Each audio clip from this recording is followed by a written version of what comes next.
Live from the In the Room studios located in the Net Carrier and Cloud.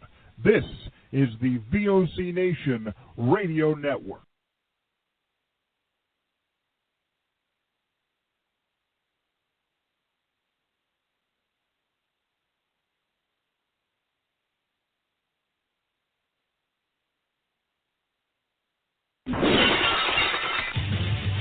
Voice of Choice Wrestling Nation. Heard worldwide. Worldwide. Worldwide. Worldwide. Worldwide, baby. Worldwide, man. Worldwide. Worldwide. Worldwide. Worldwide. En el mundo todo. Worldwide. Worldwide. Worldwide. Worldwide. Worldwide.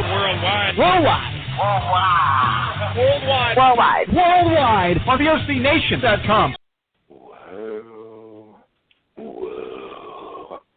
Well, it is I, the lyrical miracle, the sexual, intellectual, the cunning linguist, and the quintessential stud muffin.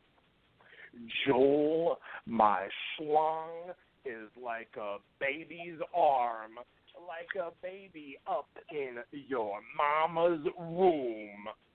And she loves it when we're listening to In the Room. Gardner. Keep listening and have yourself an eargasm.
Let me just kick this off right off the bat.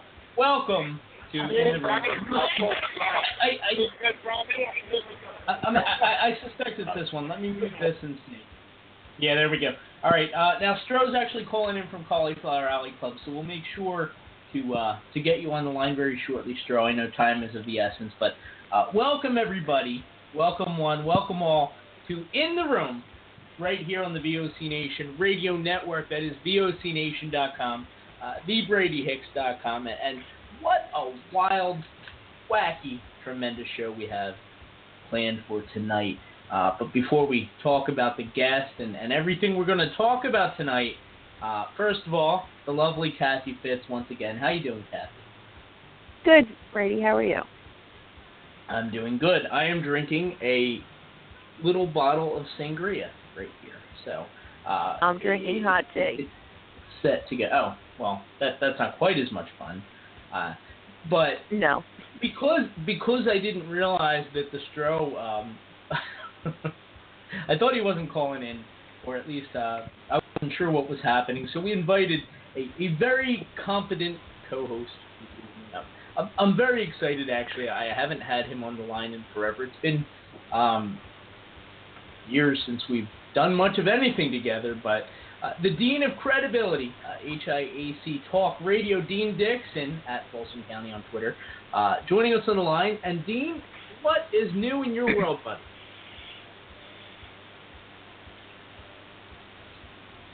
Are we there, Dean? All right, we appear to be having some trouble there. Let's try this.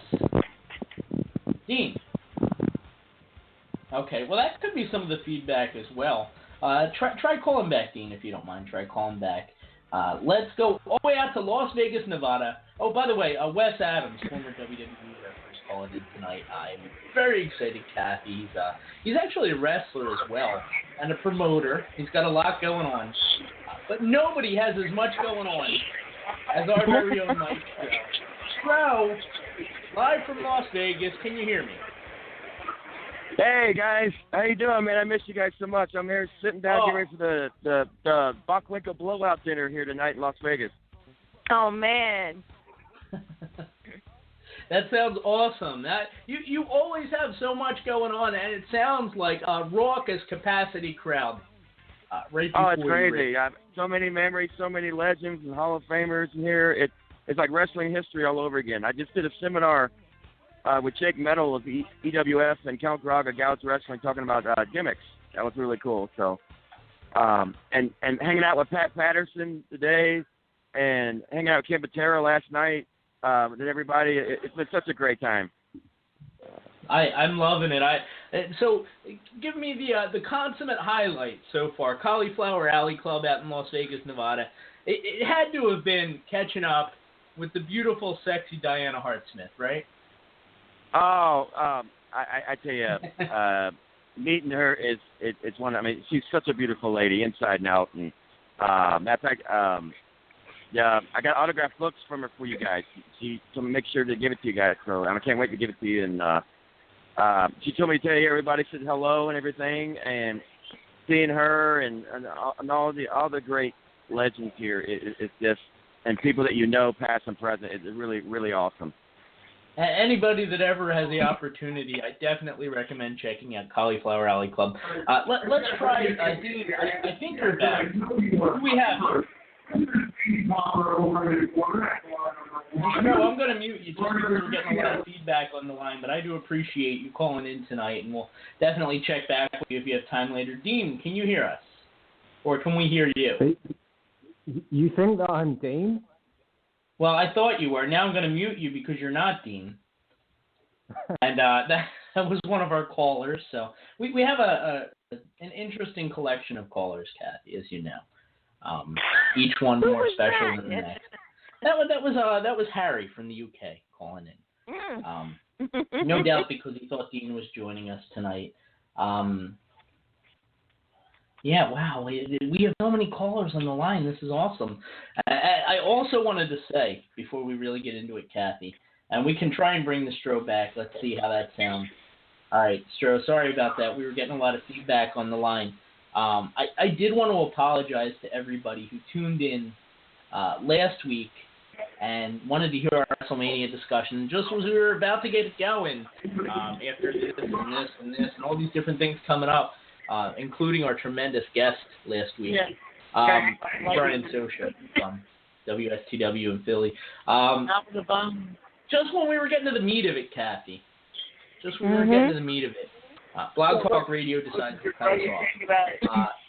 Now, through the miracle of technology, we were able to get a segment together that we were able to kind of patch onto the show after the fact. But that's not going to happen this week, Kathie, and I'll tell you why. Because if that happens, ladies and gentlemen, I will invite you all, and I'll remind you as we get closer to the end of the show, but if you get cut off tonight, you can call in to a special number. Get your pen and paper out, folks. It's 213-943-3378. That's the number, and we'll be doing, if we need it for overtime, we'll be there. We're not going to let Blog Talk limit us. So, what a crappy provider, Kathie. What a crappy provider. And, I don't know, Kathie. I don't know. I was really hoping, let's try this again. I think we have him now. Dean Dixon, Hell in a Cell Talk Radio. Dean, are you there? Can you hear me this time? Is this better? I can. Was that you those other times? Because there was a certain gap-toothed British caller that kept trying to come on. No, that wasn't me. No. Okay. I called him the Eater of Networks. I'm only kidding. Yeah. What's going on, Dean? My God, it's been so long. It has been. It's an honor and a privilege, Brady, to be in the room. Well, I think technology is going to be an issue tonight, Kathie. I can feel it, but hopefully we can all kind of stay with this. Dean, last week was what the kids today they're calling it a hot mess. Last week was a hot mess between me dropping out, me having to use my cell phone to conduct an interview, Blog Talk Radio cutting us off at exactly the 2-hour mark rather than giving us overtime. It was just such a mess, Dean. But this week, I have a better feeling. It's not going to be a hot mess. It's going to be like a lukewarm. Yeah, like a lukewarm mess, Dean. You know, I never look back with what's the word with fondness when I was on Blog Talk Radio. Of course, the first 2 years we were on Blog Talk Radio, and it was it was a mixed bag, so to say. But I'm happy where we are now, and of course that's HIACTalkradio.com. You can go there and check it out there. Self-hosted site, good times for all. So how you been, Brady? Dean, I'm doing fantastic, and I'm watching the callers kind of file in here, and let me just remind everyone before we kind of get into the meat of this that you can always join us on the lines after the interview with Wes Adams here tonight. The number to call in is 855-VOC-RADIO. That's 855-862-7234, toll free. And I will remind you guys later on in the show, Wes Adams, former WWE referee, joining us in just a minute or so right here on the program. Dean, I'm doing very well. You know, I mean, it's so weird because with New Moon, and I hear the rumors, Dean. I hear it's coming back any day now. I've been hearing that for 3 years. Any day now. And I'm waiting with bated breath. I really am. Any day, Brady. Look, I am. I look back at that year that we were in existence, and it was a wonderful, wonderful year that we had with New Moon Rising Wrestling. And it gave me a start in this wonderful business, and I can't say anything negative, really. You know what? Neither can I. Kathie, did you ever have a chance to check out the New Moon show? Oh yeah, I was there a few times. Okay, it was truly one of a kind, and I definitely recommend anybody to go to the YouTube and just kind of punch in New Moon Rising Wrestling, and there are so many matches, so many fun little things that we did. I just saw a commercial the other day for the old website, Dean. Do you remember the website? I do remember the website. That was. Oh, man, I tell you. The website that they took down the entire library of the YouTube because they were starting to emphasize the website. So they took down everything we created over the course of 5 months and then just emphasized the website that had like 3 videos, and they were all Robert Knight. So, yeah. Right. It made no sense. But it was what it was, and you know what? For the time, in spite of maybe our kind of conflicts with different people about the way certain things were done, one thing I will always say about New Moon, Dean, is it was. I like to think it was truly innovative for its time, and that blueprint that we had, kind of starting out with the Proving Grounds and the birthday parties and that. The combines and everything that New Moon had about it, this energy. People showed up every month to this tiny little arena, and it wasn't the biggest. We didn't have the biggest crowd, but everybody there was so happy to be there for a year, you know. And then it just kind of went away as quickly as it came. Didn't have heat. Didn't have air conditioning. Stop it. Kind of reminded me of the beginning. It reminded me of the beginning days of ECW Arena. Okay, well there you go. It did have that vibe. I always did say that, and it was a good vibe for quite some time. Very cold in the winter, and very hot to the point of exhaustion.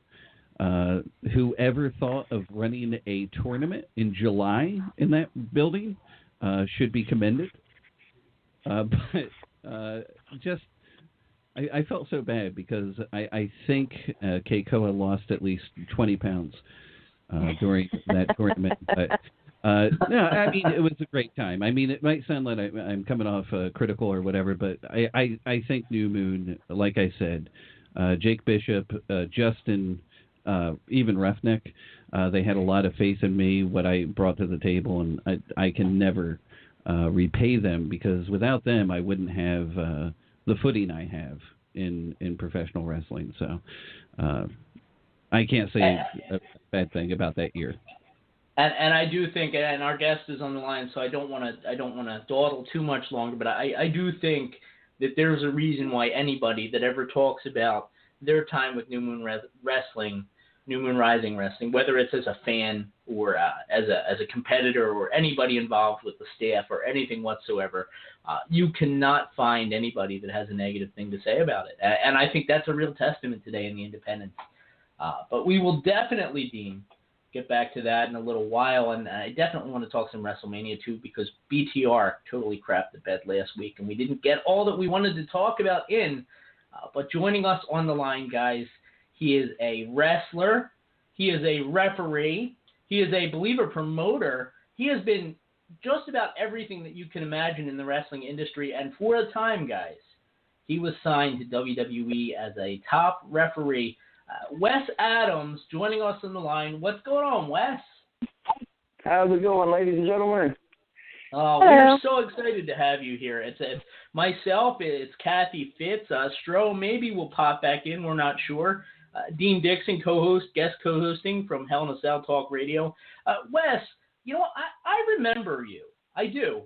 Because a lot of people, I think, don't remember referees. But I do remember you for whatever reason. And for a time, you were all over WWE programming. I mean, as a competitor, that had to have been an exciting thing. That was, you know, there was nothing like that. And you know, I think the one reason that most people remember me is because of the little backstory of me getting let go. And you're exactly right. I was into everything. I was on SmackDown. I was loaned out to ECW. I had just started doing a manager gimmick in Florida Championship Wrestling, and then just lights out. You get the, well, sorry kid, I gotta let you go. Go to Puerto Rico, get some experience, and maybe we'll bring you back. I got that phone call. But yeah, for a while, it was like they say, living a dream. And, of course, as we all know, a dream at any point can become a nightmare. How much of that story, I mean, I've heard the rumor, it involved a tag team match on ECW with The Miz and John Morrison, and apparently somebody messed up is what I read. How much of what we read about that situation is true? I would say probably half of it. The entire backstory is just kind of, just really boggles the mind once you hear the whole thing. Just that afternoon, Johnny had pulled me aside into a meeting with Scott Armstrong and The Undertaker, of all people.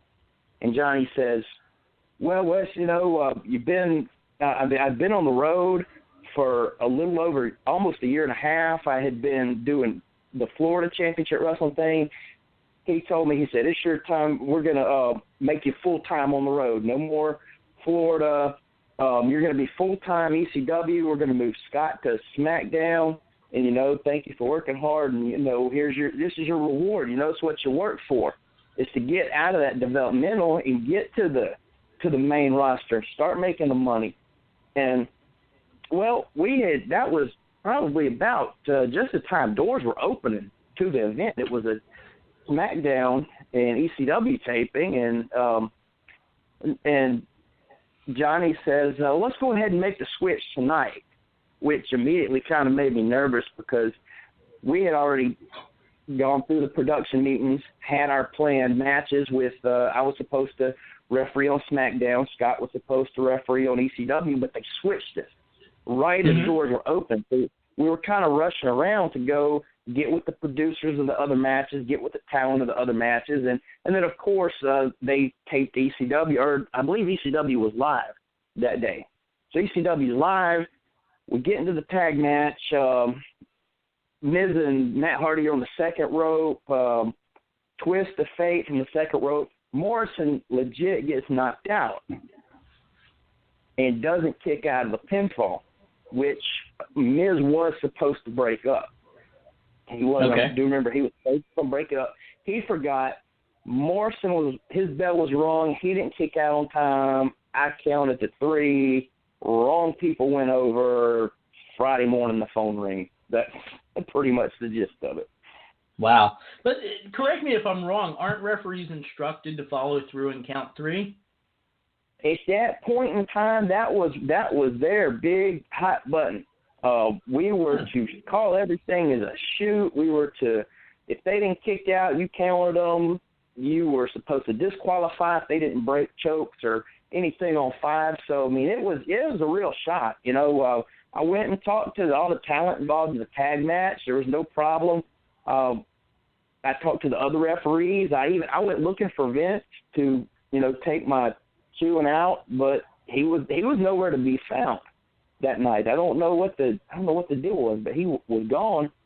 And I did talk to Johnny that night about it, and you know, from what I thought that night, I thought it was just water under the bridge, kind of, you know, going to be, you know, glossed over. Because, you know, I mean, let's be honest, ECW wasn't a big priority at the time. And you know, I didn't think a lot of people, when they heard I got fired, they just wanted me fired because of the spot. A lot of people said, wow, Vince watches ECW? You know, that was kind of the reaction I got. It was like, you know, of all things, you know, why that? But, you know, that's what happened, you know. Well, let's backtrack. You had mentioned that you were kind of penciled in to referee on SmackDown, and I think it was Scott Armstrong. You said ECW. Did that? And I'm only asking this because anytime we get anyone from that kind of era when they were doing the ECW brand, some people really considered it a demotion to be there. Was that something that you looked at and said, like, wow, man, like, that sucks that they're going to put me on ECW as opposed to SmackDown? I really didn't, because at that time, every pay-per-view, there was at least one ECW title match, and Scott Armstrong was referee in it.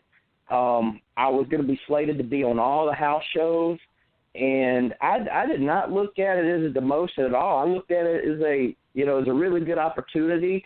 I was penciled in to referee the Matt Hardy and Mark Henry SummerSlam match. I was told that afternoon that was going to be my match at the pay-per-view, and I looked at it as, kind of a step up the ladder. You know, going to be the main ref on ECW with and Mike Posey was there too. He was the crew referee. So it wasn't like that at all. I was actually really excited about it because, I mean, growing up an ECW fan, no matter what, WWE did to the brand, I always wore the red and black ECW with pride. I wore any of the referee shirts with pride, but I was really excited to be a part of it. I personally didn't look at it as a demotion at all.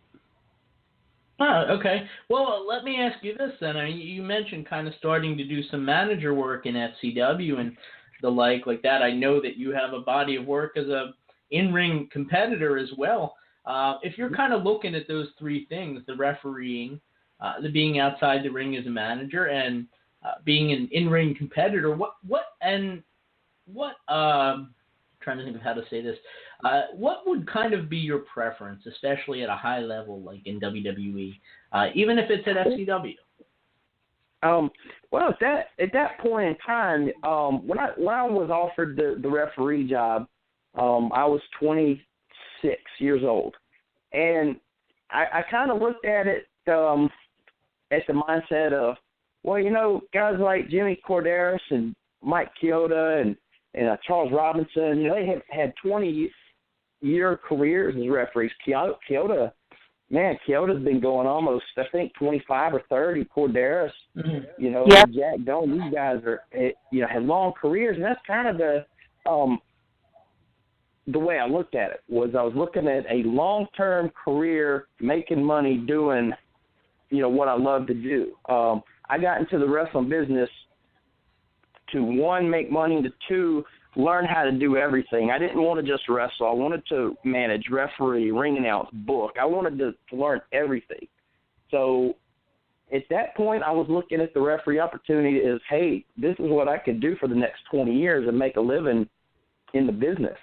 So that was kind of how I looked at it. I didn't have any ill will. When I went in as a worker. I wrestled 2 squash matches, and whenever they offered me the referee position, it was like, well, I have a job making money in the wrestling business. How many people can say that? Not very many, at that point. So at that point in time, refereeing was, really something that appealed to me, and it still does. Now, Wes, you did bring up that you were at FCW, and obviously now with the Performance Center and NXT, everything like that, it's a state-of-the-art type of thing. What was FCW like when you were there? Obviously a lot different. Definitely. I was there for the whole Deep South FCW transition. I got sent to Deep South. My conversation with Johnny, whenever he offered me my contract as a ref, he says, where would you like to go? And I said, well, Johnny, I said, I'd really like to go to OVW. I've heard good things about it. Heard great things about Danny Davis, Al Snow. He says, great, I'm going to send you to Deep South. So, and at the time, Deep South was kind of in the merger, or in between Dr. Tom and Bill DeMott. Bill had just left. Dr. Tom had just taken over. They sent me to Deep South, and about 8 weeks after I got there, they pulled the plug on it. And the whole meeting where they came in and told the talent, hey, take everything out of this building, load it in the U-Haul, do not set foot in this building again. I was there for all of that. It was a really, really surreal experience to be a part of. The just total destruction of a company right before your very eyes. To see them take out everything in the Deep South Wrestling Arena, load it into a truck, and then hit Interstate 75, head to Tampa, and never look back. It was just a really crazy thing to be a part of. Now, is there a part of you that looks at the state-of-the-art center, the Performance Center now, a part of you that goes, man, I wish I had that? There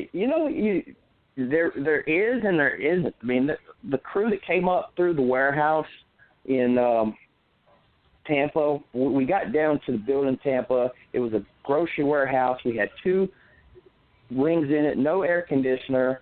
They were changing the mats out daily because there was so much sweat. We didn't have any air condition, and there was rejected grocery product all in the warehouse because they hadn't fully cleared it out. And that was just something to get in there. And we just the training between methods of Dr. Tom were so different from what Bill DeMott did.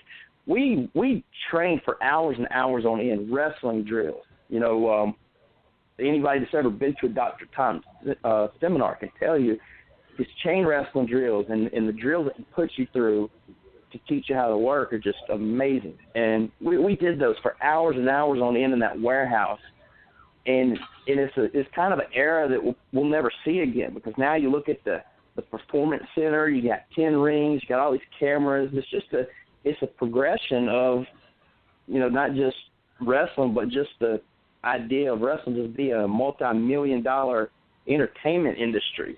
Back then, FCW was just kind of a wrestling school, to develop some people to put on the road. Now it's just a giant conglomerate cranking out, workers left and right. They've got, I don't know how many people they have under contract now. It's, got to be 75 or 100, but back then there was only 30 or 35 of us. But it's just amazing to look at, and it's, I don't know. I guess it'll take a few years to see what the business is like post-Performance Center era, and see what kind of money is being drawn and what kind of ratings are being popped, with the talent they're putting out from there now. And we are talking with former WWE Wes Adams, for those who are just joining us. Wes, two real quick questions. They're going to seem unrelated, but at the same time, they're both follow-ups of things that you kind of threw out there. First of all, a couple weeks ago on the show, we had Bill DeMott on, and I'll admit, I had some preconceived notions, a lot of it based on things that I've read and things that I've kind of observed other people tell me. But I was curious your thoughts getting to work so closely with Bill DeMott. What was the real Bill DeMott like? Well, I never did get to train under him for a long period of time. The only training I really got to do with Bill was a 3-day Deep South camp that I went to back in 2005, where he took they took about 20 independent wrestlers and put us through a 3-day tryout of squats and running and a lot of the general heavy training that you hear of, the 500 squats a day, the push-ups, the running the miles, then getting in the ring and having to wrestle with him and everything. And that was 3 days. That was 3 days of that just totally changed my outlook on training for wrestling. But I don't know what it was like to train under him for any length of time. I talked to people on both sides of the coin. I talked to people that loved him, swore up and down, greatest trainer ever, and then I talked to people who hated him, thought that a lot of the overtraining was unnecessary. There were a lot of unnecessary injuries. So I wasn't around him long enough to really be able to tell, for myself. I will say that whenever I went to the camp and trained with him, it really kind of opened my eyes that I needed to train differently. I started doing more body weight exercises, started training more for endurance to build my stamina in the ring, because up until that point I was just chunking weights trying to get big. But until I went and went through that with him was when I started really changing my exercise regimen. But it's hard for me to really say either way because I wasn't with him long enough. I've heard a lot of the stories. I've heard the naked jelly donut story. I've heard the body slamming. Oh well, yeah. I mean, but yeah. So, but everybody's got a different training method. I will say that I definitely feel like his training method is appropriate for somebody that says, "Hey, I want to be a wrestler. How do I do this? I used to do this. I used to do that. I want to wrestle. Well, yeah. Then you send him to Bill DeMott, let him wear them out for a couple of months and see if they really have what it takes, see if they want it. But, once a guy or a girl has been through that for a couple of months, or they've been on the independent scene, they've been training, it gets to a point where you need to transition from that and into the Dr. Tom style of training. So that's kind of my take on that. For beginners, that's definitely the way I think you should be brought in, but it gets to a point where, you've paid your dues, you're ready to start learning, more your craft, how to work. But, again, who am I to say anything?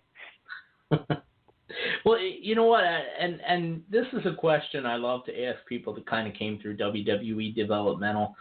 Kathie's probably bored to death of me asking this, but it's something that's really interesting to me. And I know that you weren't involved in the current format of NXT, per se, as it is today, as it exists with the Performance Center and all that.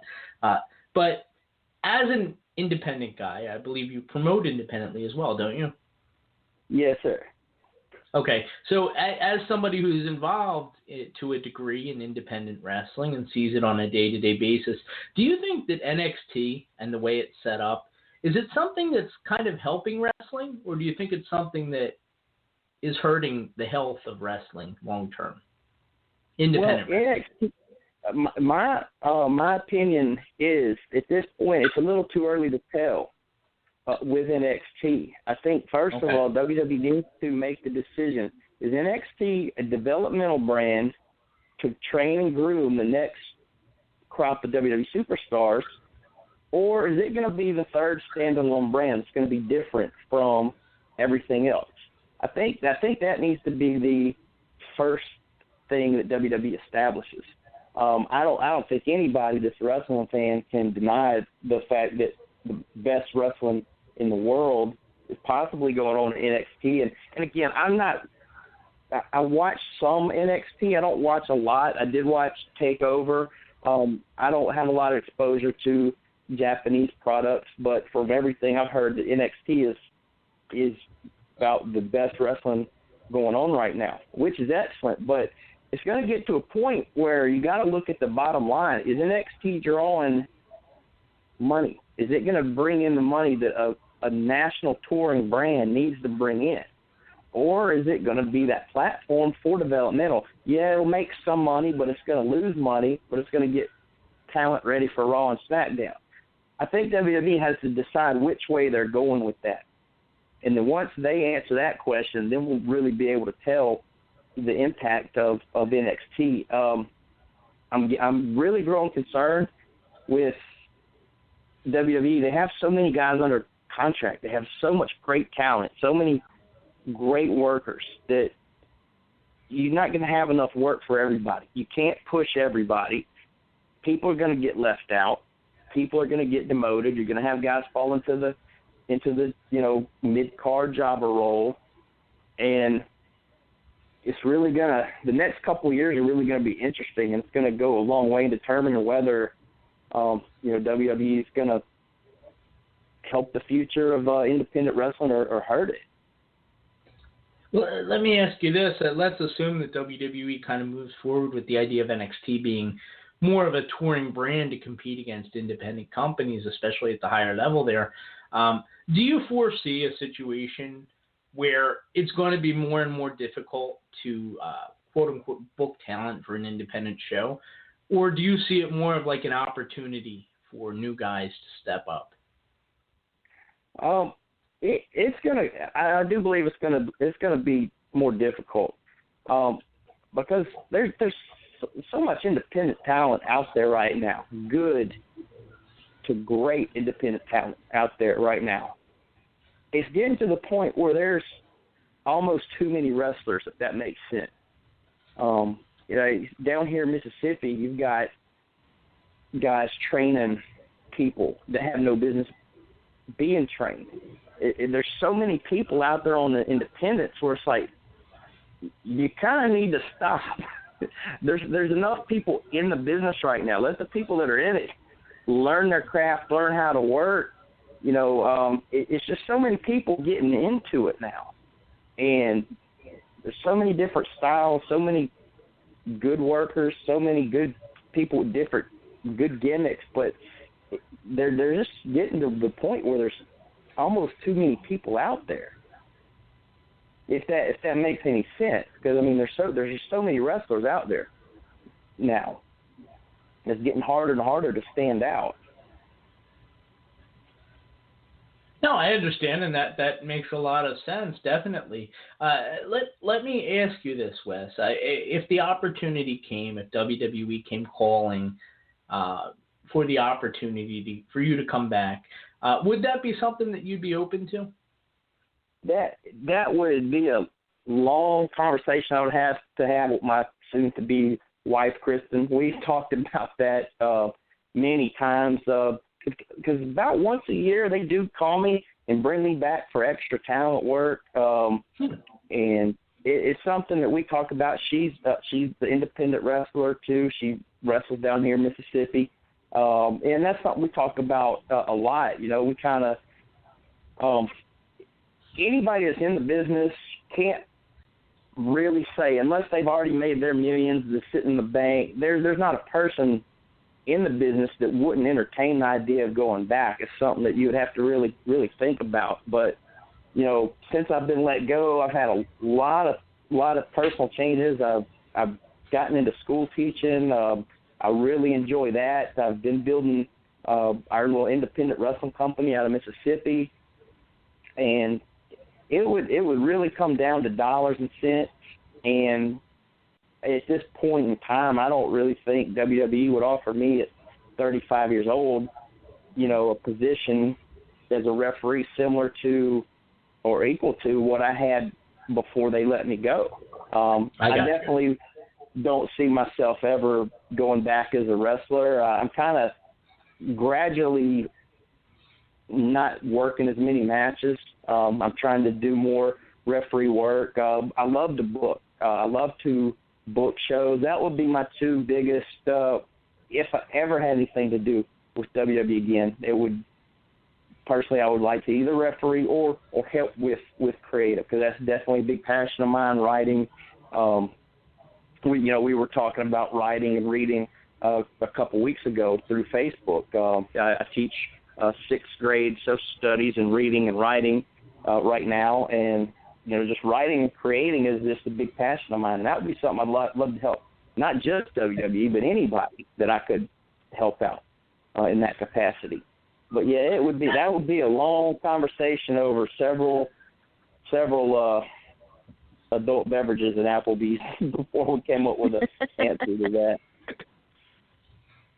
I definitely want to talk about that aspect of it for sure.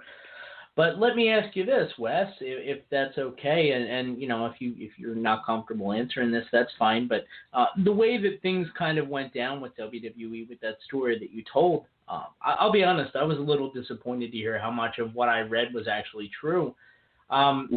Is that something where it left a bad taste in your mouth, to where you'd be reluctant for that reason alone? It kind of would be, because if you look at just the overly scripted nature of things, sure, that's a big thing. Things are so overly scripted that if one thing goes wrong, the axe is coming down on somebody. Who are they going to fire in that situation? They weren't going to fire Morrison. He was one of the best athletes on the planet. They weren't going to fire Matt Hardy. They weren't going to fire. If they had to put the heat on somebody in that situation, that heat was going on me. But then again, too, had there been the training that there is for referees now, see, back knowing what I know now, all I would have had to do when Morrison got his bell rung was throw up the X sign and cover him and say, hey, he's got his bell rung. He's got a concussion. Stop the match. And, I might still would have a job to this day. But we weren't at that point yet, where they are now. We see them. We saw it on NXT. We saw what happened during the Balor and Samoa Joe match when when Joe got busted open. How they were trying to stop it and step in. The referees have that type of training. Heck, they're carrying latex gloves in their pocket, for crying out loud. They probably got a little medical emergency kit, in their pocket. But we didn't have that yet. So if we had, heck, I might still have a job to this day. I might be a general manager or something. But that would definitely be a big concern of how easily you could be let go at any time with no notice. And it's definitely a scary situation to be in. Losing your dream job over something that you couldn't control. So hey, you know what though? That would definitely be. I'm sorry about that. You bring up a really interesting point, though, one that I didn't even consider. That if the protocol had just been as it is today, you very likely you could have been the next Teddy Long for all we know. You might have stuck around for 10, 15 years. I mean, it's amazing to think. They always throw like what ifs at you or whatever. What if this or what if that? Mm-hmm. If we were as aware about concussions, what was it, 7, 8, 9 years ago now? If we were that aware back then, we might be talking about something totally different. That's exactly right. And, you can, every day at some point, I'm thinking about, if I'm breaking up a fight at school and I'm thinking about how they used to send us out for the pull-aparts, I'm thinking about I could be doing this in NXT now, or I could be, I could be a part of what's going on now.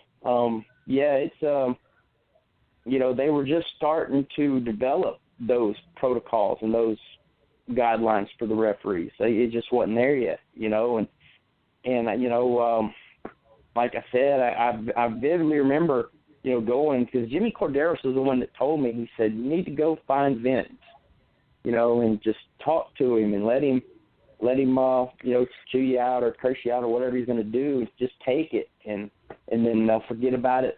And I remember going through the TV looking for him. Went to his office, and he was for whatever reason he wasn't there. And I talked to Johnny about it for a little while, and Johnny was real supportive. He chewed me out a little bit. Told me need to be more assertive, take more control of the situation. And at that point, I felt like I was going to be okay. The other referees felt I was going to be okay. I reported to FCW the next 2 days, the Wednesday and Thursday, and then boom, that Friday, got the Friday afternoon Black Friday phone call. Oh boy. Well, let's switch gears, and I'd love to talk about this independent promotion that you're running out of Mississippi. I mean, talk a little bit about that, the experience of promoting down there. Well, I started promoting my own events when I was 23 years old, and it kind of came out of where I broke in Mississippi. You still really don't have a lot of guys that are gung-ho trying to get signed by WWE or trying to get looked at or trying to take their experience to the next level. Mm-hmm. You have guys that work the old Southern Mid-South style that wrestle maybe 2 or 3 times a year, that kind of thing. That's kind of how I broke in. And after working for about a year or two down here, I kind of quickly decided, I want more out of my professional wrestling career than most. So I got to start sending out tapes. I got to start getting booked. And then it eventually turned into, every independent guy and girl on the way back from a show, everybody talks about what they would have done better. Anytime you work a show, you're talking about what you would have done if you were the booker. If you had the book, or if you were promoting, I would have done this, I would have done that. And I got to the point when I was 23 years old. I said, I want to give it a shot. I'm tired of complaining about it. I'm tired of driving back after show and saying, this is what I would have done. I would have done this. I would have done that. Let me put my money where my mouth is. I went to school for business and have a business degree.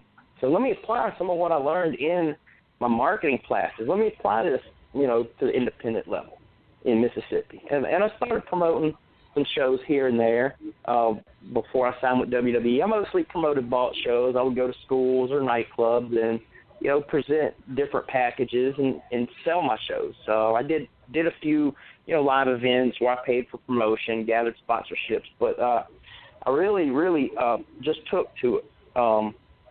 Formulating a plan on gathering sponsors, making a budget, making a card, contacting talent, promoting an event, and then just keeping financial records of, how much I made, how much I didn't make. And once I got let go from WWE, I decided I wanted to do it on a more regular basis. And me and one of my college roommates, Reggie Matthews, who wrestles down here in Mississippi, him, and another guy named Ryan Jackson, who was actually about to join WWE as a production assistant. He was a guy that I broke into the business. We all kind of sat down together and came up with the concept of Power Slam Productions, and we started promoting shows in Mississippi. And we've been promoting shows since November of 2008. And the reason we named it Power Slam Productions is when I first got back from WWE and moved back to Mississippi, I'd intended on promoting MMA and professional wrestling. I wanted to promote MMA shows and pro wrestling. So that's why we named the company Power Slam Productions, because we wanted to do 2 different types of contact sports under one name. But the MMA thing wound up not working out. So we've been promoting shows throughout Mississippi. Since then, we've run mostly southern Mississippi, the Jackson, just south of Jackson area, the Hattiesburg, home of the Southern Miss Golden Eagles, where Brett Favre lives. We run that area, and we have a good little network of festivals that we do yearly, schools that we do fundraisers for. We do anti-bullying programs for schools. So we got a nice little circuit set up down here that we just keep trying to expand. and have our guys and girls that we work with on a regular basis that we've been using for years, so they have a nice little following. And again, it keeps me involved. I get to play booker, producer, agent, all that stuff, and try to help out the younger talent around here. And I try to bring a real organized WWE style approach to my independent events. The way I book, the way I have meetings, the way I get with every match separately, and say, hey, I want to make sure y'all are doing this and not this because the other match is doing that. I don't want things bleeding over, which was a big problem in Mississippi. We'll go to an independent event and you see the same finish 3 times in a row. You see 5 matches on a card, 4 of them are working the leg. There's no communication, no organization. So that's something I try to bring, to the table. At the end of the day, what do you consider a successful show? Is it that your plans as a booker were shown through, or is it how much money you made, how many people were in the stands? What do you consider a successful show? It's a formula. there's a formula. You got to have the right mix. First and foremost, you do have to be financially successful. I don't have WWE money anymore. I can't bleed out $500 on an independent show. I can't do it. Even if I only make $20, as long as I'm not losing money, I'm happy. And then whenever the crowd comes up and they're asking, when is the next show, or what's going to happen next, that's one of the best feelings. And then of course whenever you get the this is awesome, or this is wrestling chance, or things like that, that's all part of the fabric of a successful show. It's got to be a combination of happy crowd, happy happy wallet, because without money there's not going to be a next show. So you got to make sure you're hitting all the cylinders there. Very interesting. Let me ask you this, Wes, and I know I appreciate the time that you've given us tonight. It's really, really awesome of you. You also mentioned, and for this I might owe you a bigger thanks than anything else because you actually did more than I did, but you mentioned actually trying to catch WWE programming this week so that you'd have something to talk about during our chat. Yeah. You mentioned this. What are your thoughts when you sit and watch a WWE show and see them pulling in all this money, and you're pouring out your heart, and like you said, hopefully you break even. Hopefully you make $20. Well, whenever you watch for a long period of time, you kind of wonder, especially when they're booking. There's so many holes and logic gaps in some of the booking that they do that you just kind of got to wonder. What are they thinking in some of these situations? Especially during the build-up to the Roman Reigns and Triple H main event, where basically you have Triple H out babyface and Roman Reigns. And then they're sitting backstage and wondering why Roman Reigns is getting booed. I sit there and watch it, and sometimes I wonder if it's a higher level, they're getting complacent. They're like, well, we're getting our TV's rights fees. We got our network subscribers. We're making our money. We'll book it the way we want to book it.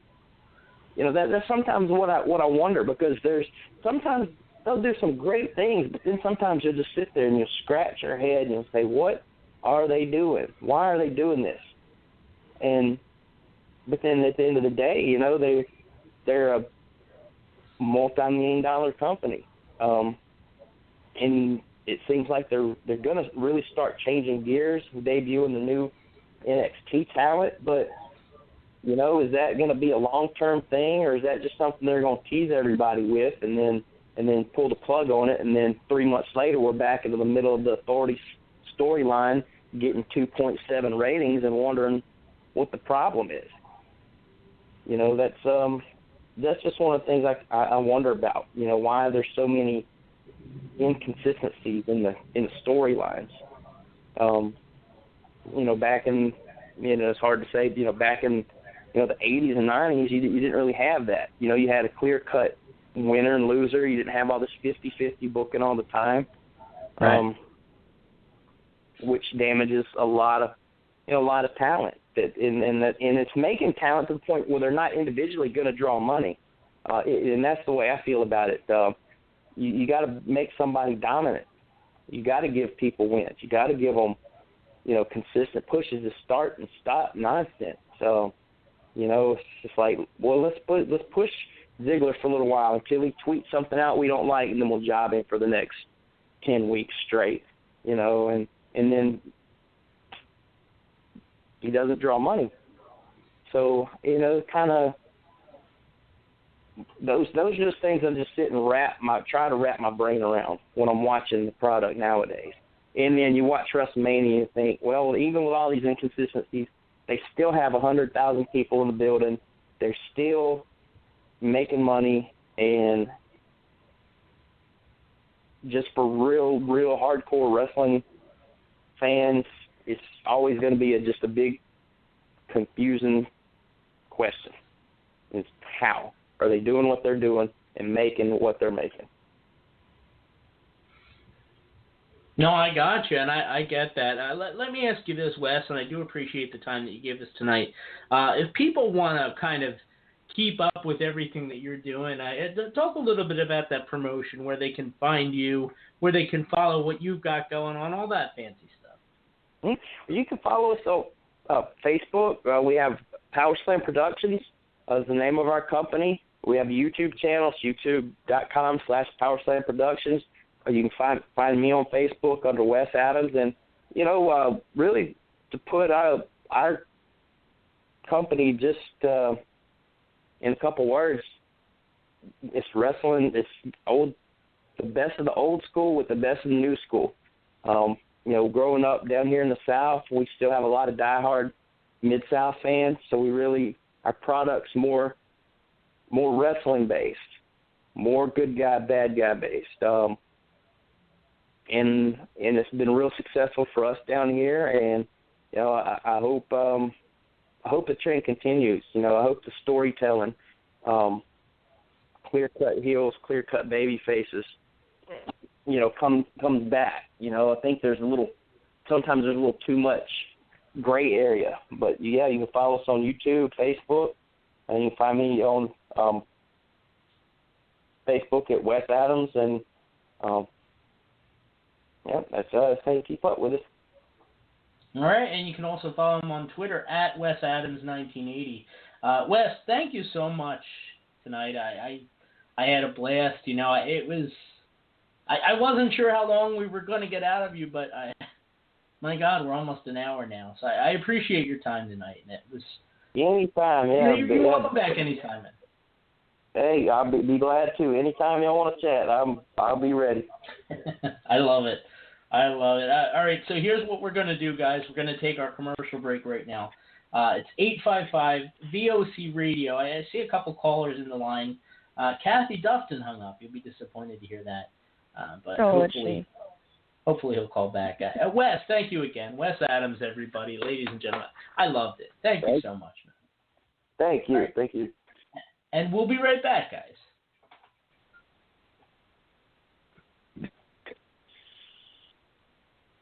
This is King Kong Bundy, and you're listening to the VOC Nation. Hey, I'm the mouth of the South, Jimmy Hart, telling you fans worldwide to visit VOCNation.com. VOC Nation gives you top-notch interviews with the hottest guests, the latest news, and lots of fun from the greatest team headed by the voice of choice. Hey, take it from me, the mouth of the South, Jimmy Hart. VOCNation.com is the place to go, baby. Okay, Philadelphia parents, listen up. Do you have a child in the house that's just about to learn how to drive? Well, you got to do this. You got to head over to DuncanschoolofDriving.com. Best of Bucks County, 23rd, as voted by the Courier Times. Duncan School of Driving, specialists in teenage driver training. Keep that insurance down. Keep them accident-free. 215-639-1990. They're endorsed by the Pennsylvania Police Officers Association, DuncanSchoolOfDriving.com. Tonight, here's the thing. Tonight we're going to do what his parents and the legal system should have done a long time ago. We're about to give this boy whooping that he deserves. We are. You are cordially invited to the roast of the voice of choice, Bruce Worth, right here on the VOC Nation Radio Network. Stay tuned, VOCNation.com for more information. Hey guys, Brady Hicks here, and I have Michelle Sports X, the Midnight Man Cave, Friday nights right here on the VOC Nation Radio Network. Midnight Man Cave, Eastern Standard Time, 12 a.m. So sounds good to me. Yeah, that's when it's on. We take calls and we talk about what's trending in sports and what's being written in men's magazine and like whatever man cave stuff people talk about, and kind of it's fun. Let Michelle in your man cave, Friday nights, midnight, right here on the VOC Nation Radio Network. Hola, hola, hola. I am Shelly Funtime Martinez. And I am Dazzling Danielle. And together we are the Martinez Girls.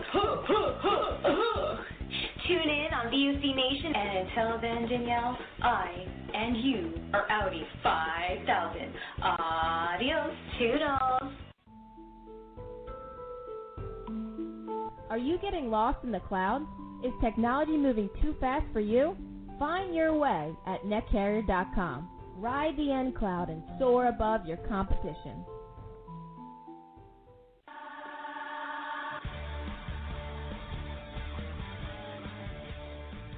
This is D'Lo Brown, and right here, right now, you better recognize that I am down with the VOC Nation. Now recognize that.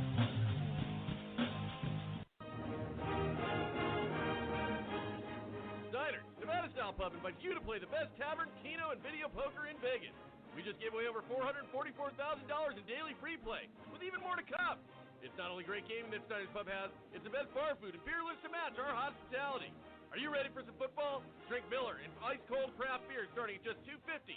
Don't miss your chance to win 12 55-inch TVs, or win $100,000 in cash by drinking Svedka vodka. Snyder's, the Nevada Style Pub at 8410 West Cheyenne, 1750 North Buffalo, and Las Vegas Boulevard in Windmill. Snyder's, I love this place! Are you getting lost in the clouds? Is technology moving too fast for you? Find your way at netcarrier.com. Ride the end cloud and soar above your competition. Looking for a DJ? Looking for someone to host your event? Then look no further.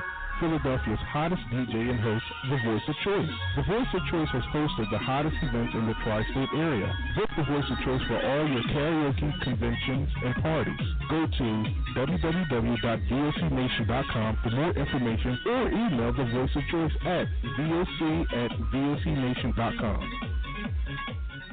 Hi, this is Anthony, and this is Gartee. We are the forces of radio, the faces for radio. Come relax with us every Thursday. We love hosting Feces for Radio. That's Faces for Radio. Can you please remember to get the name of the show right? Sorry. We tackle sports, entertainment, and have a kick-ass soundboard. Erases for Radio has it all. Faces for Radio. Find us on the VOCNation.com, listen to us live, or download it later. Follow us on Twitter at Faces for Radio 1. That's Faces for Radio. Funky for Radio.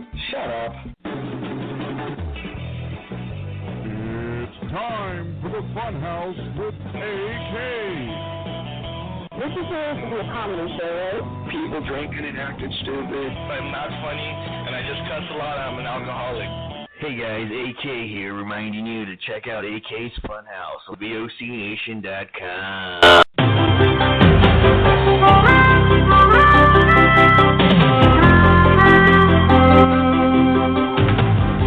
Sometimes the world looks perfect, nothing to rearrange.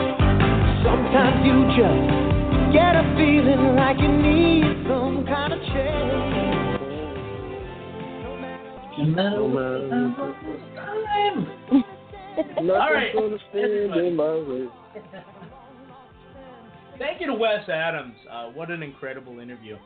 Guys, the phone lines are filled up. I promise we'll get to all the listeners very, very shortly, including a surprise return caller, Kathie. Somebody just returned to the queue, so we're excited about that.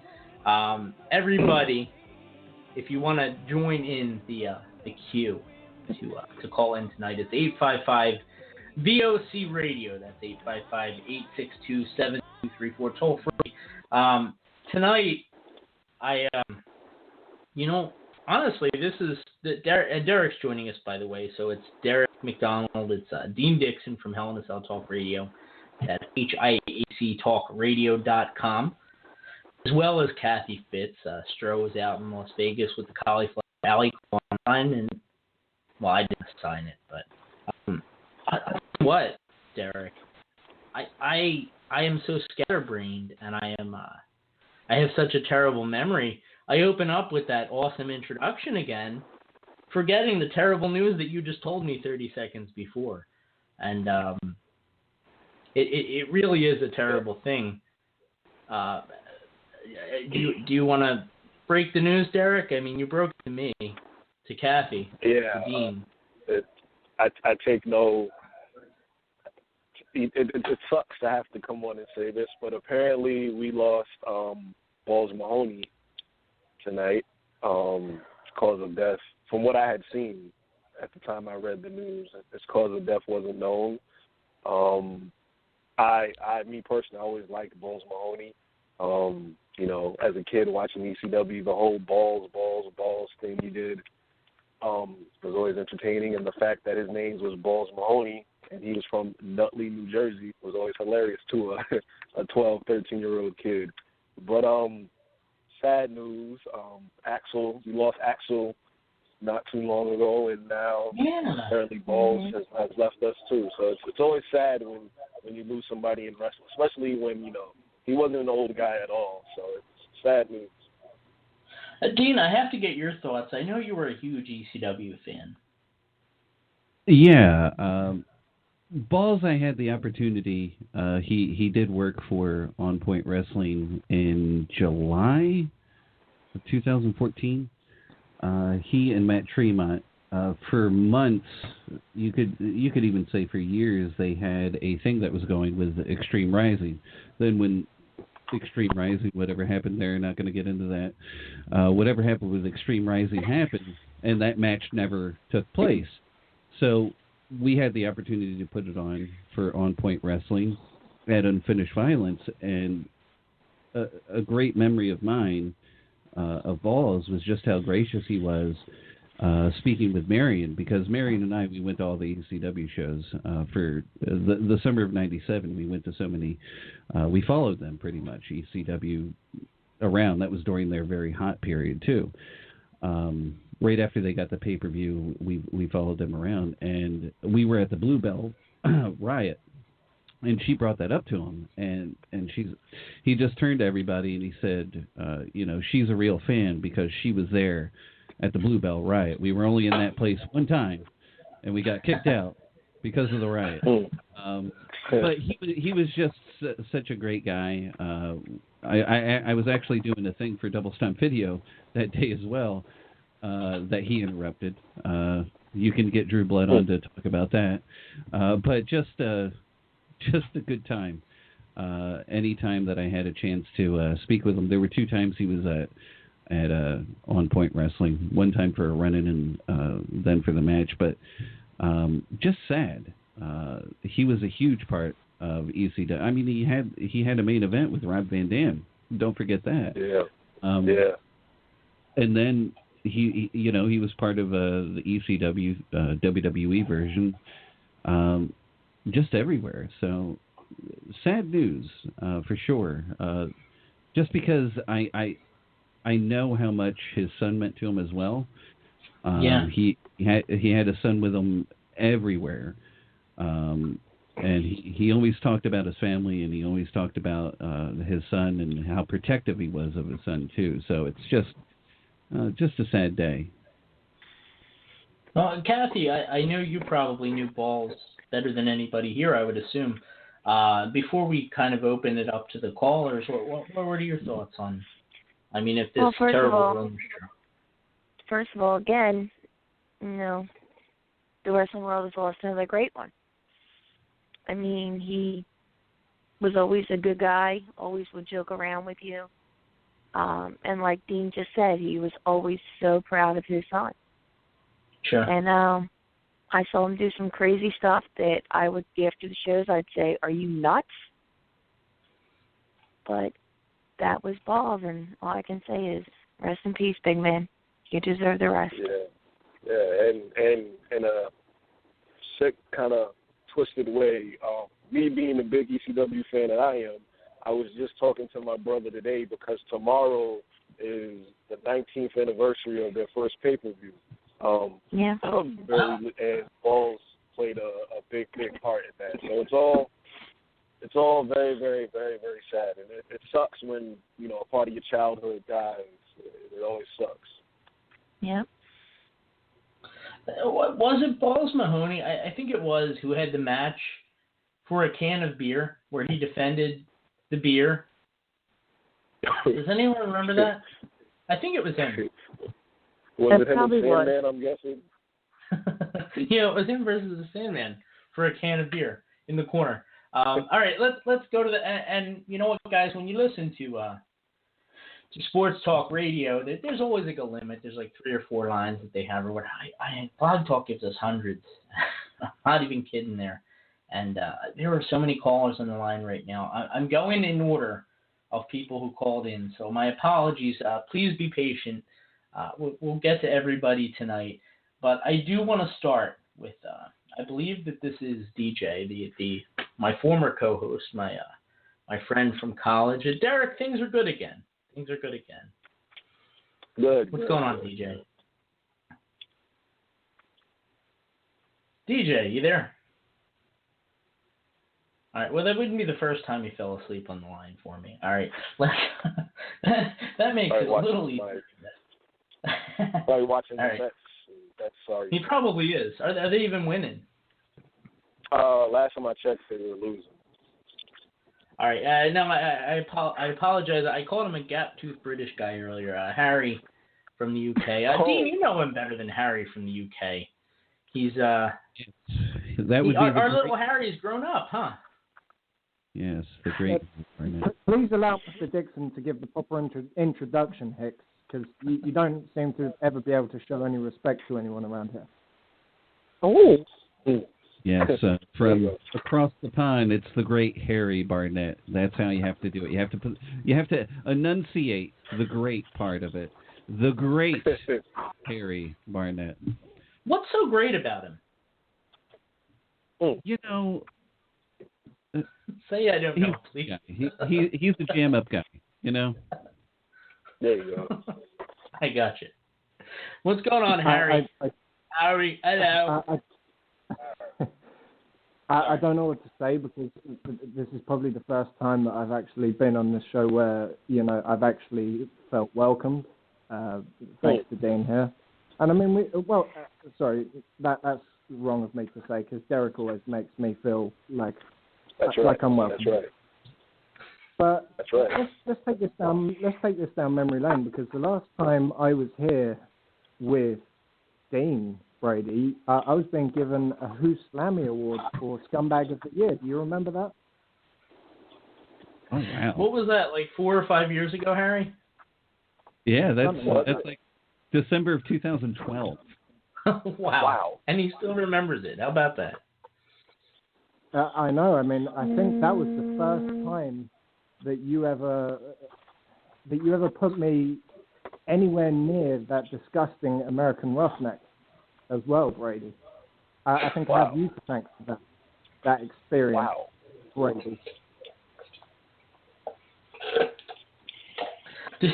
Did I ever tell you about when my girlfriend met the Roughneck? She met him at a little independent show known as Phoenix Rising Wrestling. I don't know if you remember that show. So we're watching Raw like the following Monday. And my girlfriend leans there, and we're watching the Ryback. Right? You guys are familiar with the Ryback, right? I mean, here's a guy who's come up through the system. He's a perfect example of everything that's right with WWE today. And she says, "Oh, the Ryback." She's like, "That looks like the American Roughneck." Oh, and Lord. then she goes, deadpan. She just goes, then just deadpan. She goes, "Oh no, the Ryback is tall and thin. Oh. Oh. Brady, you know that he's probably listening now because he knows that two greats such as myself and Dean are here, so he probably wants that last little moment in the sun, if you will. Well, he's going to have his moment, Harry. He's going to have his moment because New Moon Rising Wrestling will be coming back. I just got the word not too long ago, so. Any day. What's going on, Harry? Speaking of, you mentioned it just before we really get into anything. You mentioned the Phoenix Rising Pro Wrestling. I mean, do we know is Matt Saigon actually happy about that building yet? I mean, it's been, 2-3 years? Has he gotten over the fact of where the location was? He was so upset. It was terrible. The longest reigning New Moon Rising Wrestling heavyweight champion in history. That's all I have to say. They may have come and taken the belt back from him, but he's still the champion in my eyes. So. Champion of record, yes. Yes. And what a distinguished record it is. Harry, what else is going on your side of the pond? Do we have running water yet? What's the sitch there? Whoa! What? We have running water. We have running water, Hicks. We smell much better than anything to come out of that disgusting third world state you call Philadelphia. Hey, that's right, Harry. Not a state, it's a state. But that's cool. Let me ask you this, Harry. I mean, since we have you on the phone, and your world seems to be centered on things that are happening 4,000 miles away from you every day. What has been your impression of the state of WWE these last couple weeks with WrestleMania and everything, the NXT show, the Hall of Fame, all that stuff? Because we know you watch it. Well, you are right, Hicks, because I do watch it. I mean, you're probably one of the 4,000 somewhat people that follow me on Twitter. I did hit 4,000 today. I do appreciate the congratulations there. Wow. I have watched Raw the last few weeks. I did watch WrestleMania. I even watched NXT, and I've liked it.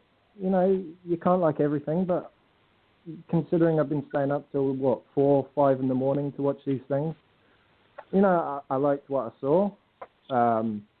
Whether it will mean that I'll actually keep my network going for beyond whenever I get charged for it this month, I don't know.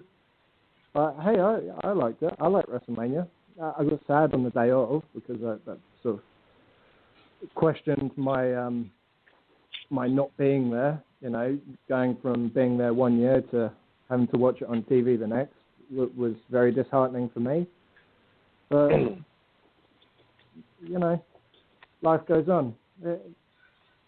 And life does go on, Harry. I'm glad to hear you say that for the first time in your life. Let me ask you this, Harry, before we kind of move along to the next caller here. You had a bit of an important interview this past week, and I understand it'll be broadcast on it is being broadcast on HIECTalkradio.com. Tell us a little bit about the opportunity to interview Vince Russo last week. Well, Rick Brady, that is a great question, and you sound like a great guy. It is going to be, well, it is already on the HIAC Talk Radio network. I said that. And the bowlingalley.com. Yeah, I was just reiterating your point. Okay. Kenny and Chris Bolin, they actually reached out to Mr. Russo a while back. They wanted to show that he is not the man that Jim Cornette has made him out to look, the villain, the bad guy, the horrible person. Sure, think what you will of his booking style, whatever, but, you know, he's a nice enough guy. We got to talk to him for about 2.5 hours. I mean, I did not expect to be talking to him for that long. It was quite the interview. Anyone who heard it will say the exact same thing.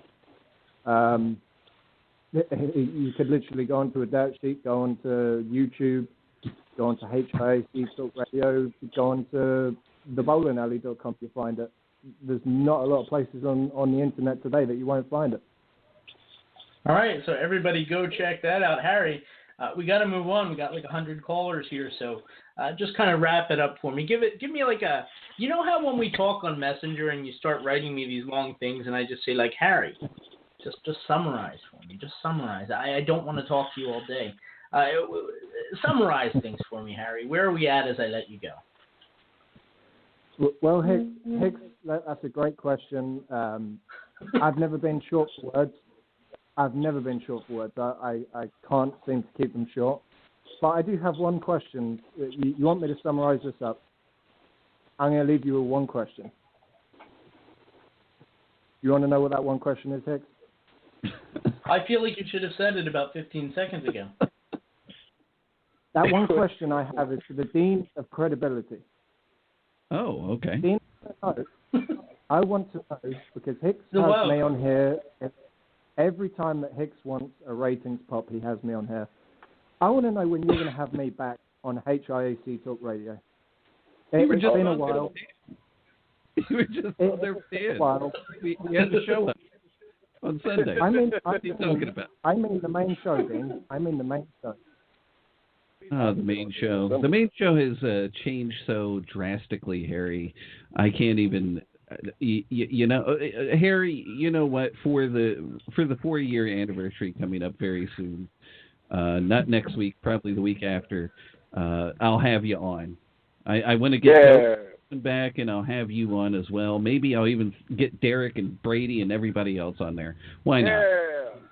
Just have a I love big. it. But my punchline was going to be that Derrick's good enough to come on it and not Harry. But hey, Harry, it was great talking to you as always. I love it, and we'll talk to you soon, old chap.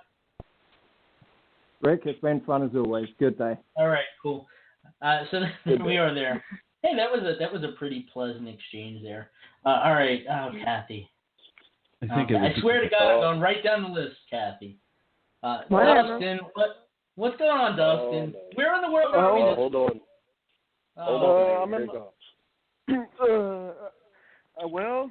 I had some traumatic events happen. I broke my neck. You broke your neck? Yeah. What happened there? Wow. Car accident. Car accident. Another. Harry. Dustin, at what point are they going to take away your car insurance, buddy? This is like 3 major wrecks in less than a year. Yeah, John Jones, take it easy. The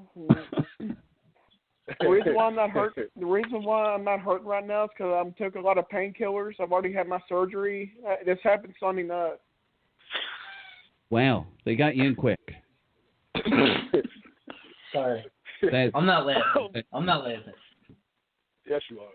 Dustin, what happened? So you're driving along, and all of a sudden, AJ Styles hits your car, pulls you out, gives you the Styles clash, and the next thing you know, you're in surgery. No, I don't remember what happened after the wreck. So, were you car racing? Was it like a NASCAR thing? No, it was actually you turned it right. Accident. Well, other than the broken neck, Dustin, how are things going? Good. It was Good. Okay. Great. All things considered. What are your thoughts? I mean, we're just, what are we, 10 days removed from WrestleMania now? Well, what are your thoughts? Well, honestly, WrestleMania wasn't. I didn't think it was that good. But the next night on Raw, they tried to outdo what they did on WrestleMania, and then this past week, and last night, they did even better. Let Shane McMahon run Raw again. I'm like, man, is this going to happen every week? They let him run Raw because he has some good ideas. Wait, hold on. Wait. I don't mean to. Yeah, I don't mean to. I'm sorry, Derrick. I think we're on the same wavelength here, though. First, but okay, you had a very traumatic car accident on Sunday, but you had enough time to watch Raw and to come up with these thoughts of Shane McMahon. God bless you. You are a true. I mean, this is a fan, Brady. If he can have that type of He's diehard. He is diehard. I will give him that. Dustin, and I'm sorry if I'm laughing at you. It just seems so unbelievable. But what city are you in right now? I'm at home in Texas. Oh, you're in Texas. Okay. So the house has arrived from Orlando, Tampa, the 40 by 26. I already have one. I have one in my. There's one at my parents' house to stay in. What, the house? Yeah, I have two houses. One in Orlando and one here. Oh wow. Okay. So Dustin, let me ask you: when they did the surgery, did they fuse anything, or did they put a cage on? Good question. No, they put 2 metal plates and 18 screws. Okay, well, what did you break? Because if you have a broken neck, they usually put you in a cage. Yes. Was it a G56 or an 075? G56. It's kind of hard to remember because I took all this pain medication, so it makes it kind of loopy. Wow, you must be on good. Must have some decent pain meds, because if I'm on pain, I'm out of it. Right, I'm right to sleep. So Brady, what'd you think of that main event last night? Bray Wyatt and Roman Reigns teaming up. I thought it was tremendous. I didn't see a thing, Dustin. I'm sorry. I didn't see it at all. I watched it. Why don't you ask me? Because you don't take them seriously like I do. You're always laughing at them. Dustin, let the record reflect that I'm the only one that's taking you seriously right now. Yeah, I know. Yep. All right. I have my. Dustin, I work in the medical field. That's why I'm asking the question. She's concerned. Dustin, tell us about your job. You got that new job right before WrestleMania. What was it? Was it $10? What was it? I was working construction for my dad for 2 weeks. For 2 weeks, and that was a fantastic gig. How much were you pulling in there? I don't remember. $9 an hour, 10-hour days. What? And how much did that work out to? You said it was like, was it $9,000 a week or something? No, it was $498. $498. Bringing it in. Well, wow. Well, you think I must be a top tier construction worker because I don't make that. So I must be like at the top tier, top of the ladder. You work in New York. I mean, there's a lot of inflation there. He's in Texas. Yeah, that's American right, baby. That's right. That's right. I'll tell you what, and I love. My God, we have so many callers. I've never had not this many. Dustin, your friend is on. I believe this is Deanna. Deanna last week celebrating her birthday. We had to cut her off short. But a couple weeks ago, Dean, the highlight of her week was finding a shiv in her couch. A shiv? A shiv, yes. A shank. A shank. I'm sorry, shank. Well, why would you have... homemade. Why would you have a homemade knife, a jailhouse knife in your couch? That's a question I never thought to ask. Okay. Well, the thing about it is my roommate's grandma brought us a couch. And, you know, I was cleaning and we found a shank in it. Oh, okay. So where my bad. Her grandpa brought it over and we found a shank in the couch. Oh, now what type of, because there's so many different type of jailhouse shanks that you can have. I believe it's serrated. This shank is about 4 inches long, and at the handle part of the shank, it has kind of black rope going. Yeah. Pretty detailed description. So, do you know the story of the couch, where the couch came from? Nope. Wow. A wire. Yeah, I'll tell you what, and Deanna, she always provides the detail. That's a level of detail you just don't get with most callers on Blog Talk Radio today. Deanna, amazing. Have you at least put the knife to good use? Yeah, we put it in front of the door because we have like a little heater thing, and we have a machete on top of the entertainment center by the door. And Sure, we live in a very dangerous area. So our house, there's hidden weapons everywhere. Wow. We keep the shank in front. You leave the machete outside, like as a warning to people to not come in? No, it's on the entertainment center. No, we leave the machete on top of the entertainment center. Yes. Yes. I'm sorry, where do you live? And I'm sorry. my poor roommate can't reach it. Only I'm tall enough to get it. Now, Yeah, are you in the same? Are you in the same hometown as Dustin? No, Dustin's in Wills Point. I'm in Tawakoni. Okay, so you don't have black people shooting in the face.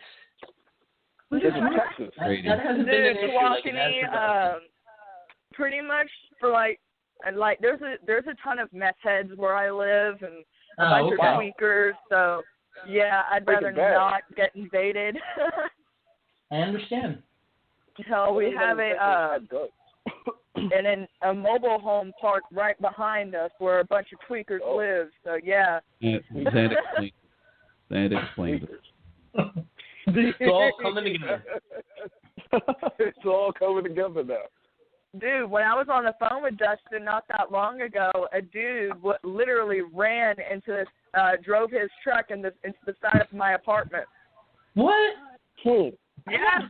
My landlord, she goes, who drove into the side of it? And I'm like, I have no clue. I had that happen. It was awkward. A drunk did it. Wait, was it Dustin? I know nothing and that's how he broke his neck.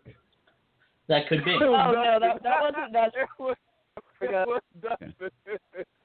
Now, Dustin, you've met Deanna before. Am I correct? I think I remember you guys saying that. Correct? Yes, I've been to her house. Yes, we've actually met. Now, yes. Have you ever gotten to suck face with her? She sounds beautiful. I know a gentleman doesn't kiss and tell. Dustin, just kind of make a clicking sound if you have like that. What? No. I'm just playing around. I'm just playing around. I mean, Dustin is quite the ladies' man. I mean, you should see some of the women that Dustin has dated over the last year that I've known him. It's truly amazing. He sent me pictures.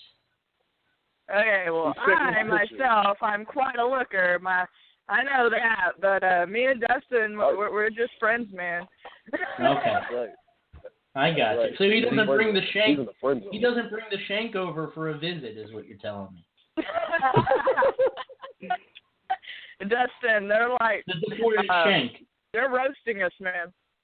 I'm just having fun. I know.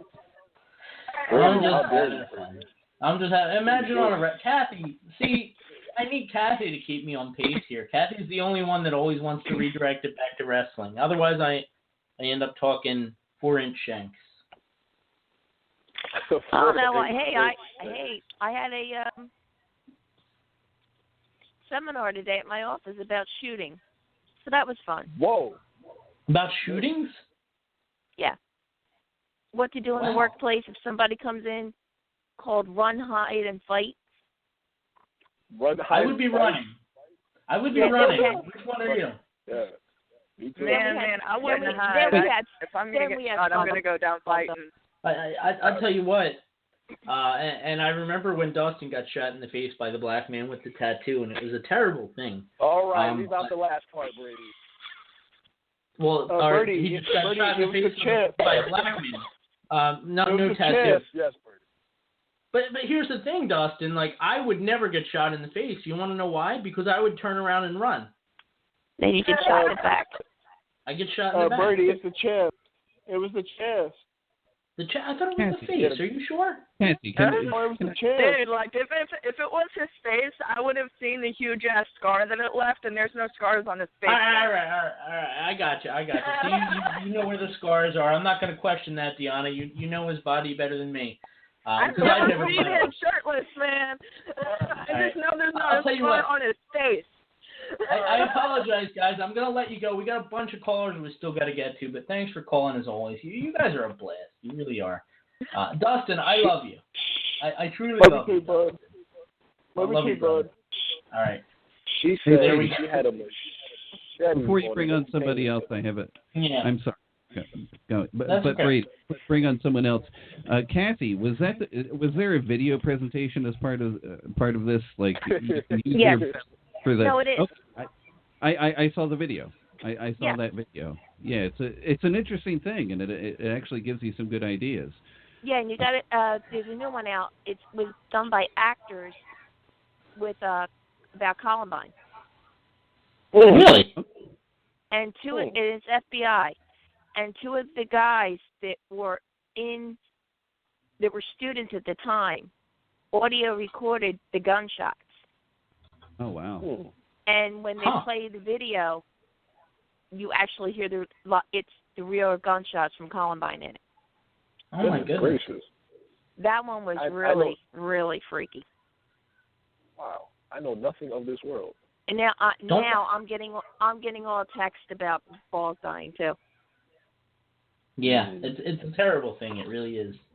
And selfishly, I was kind of hoping that we'd be able to get them on in the next couple months. So, but again, that is selfishly. So it's a terrible thing. It really is.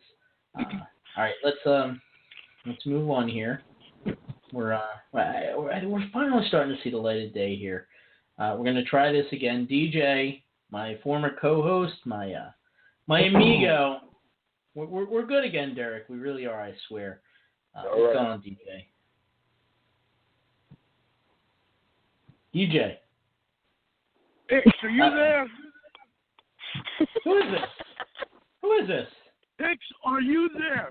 I heard you talking crap about me. Oh, it's the American Roughneck. Think you're doing? I'm not talking crap on you. I just told you what my girlfriend said. I didn't say that. Jesus. Yes, you did. It's the American Roughneck. What's I thought up, it was Dean? DJ. Hey. How's it going, Dean? How's it going, Derek? Hey, how's it going? What's up, Roughneck? On a very personal level, let's say this. On a very personal level, let me just say this. Roughneck is one of my favorite people. He knows why.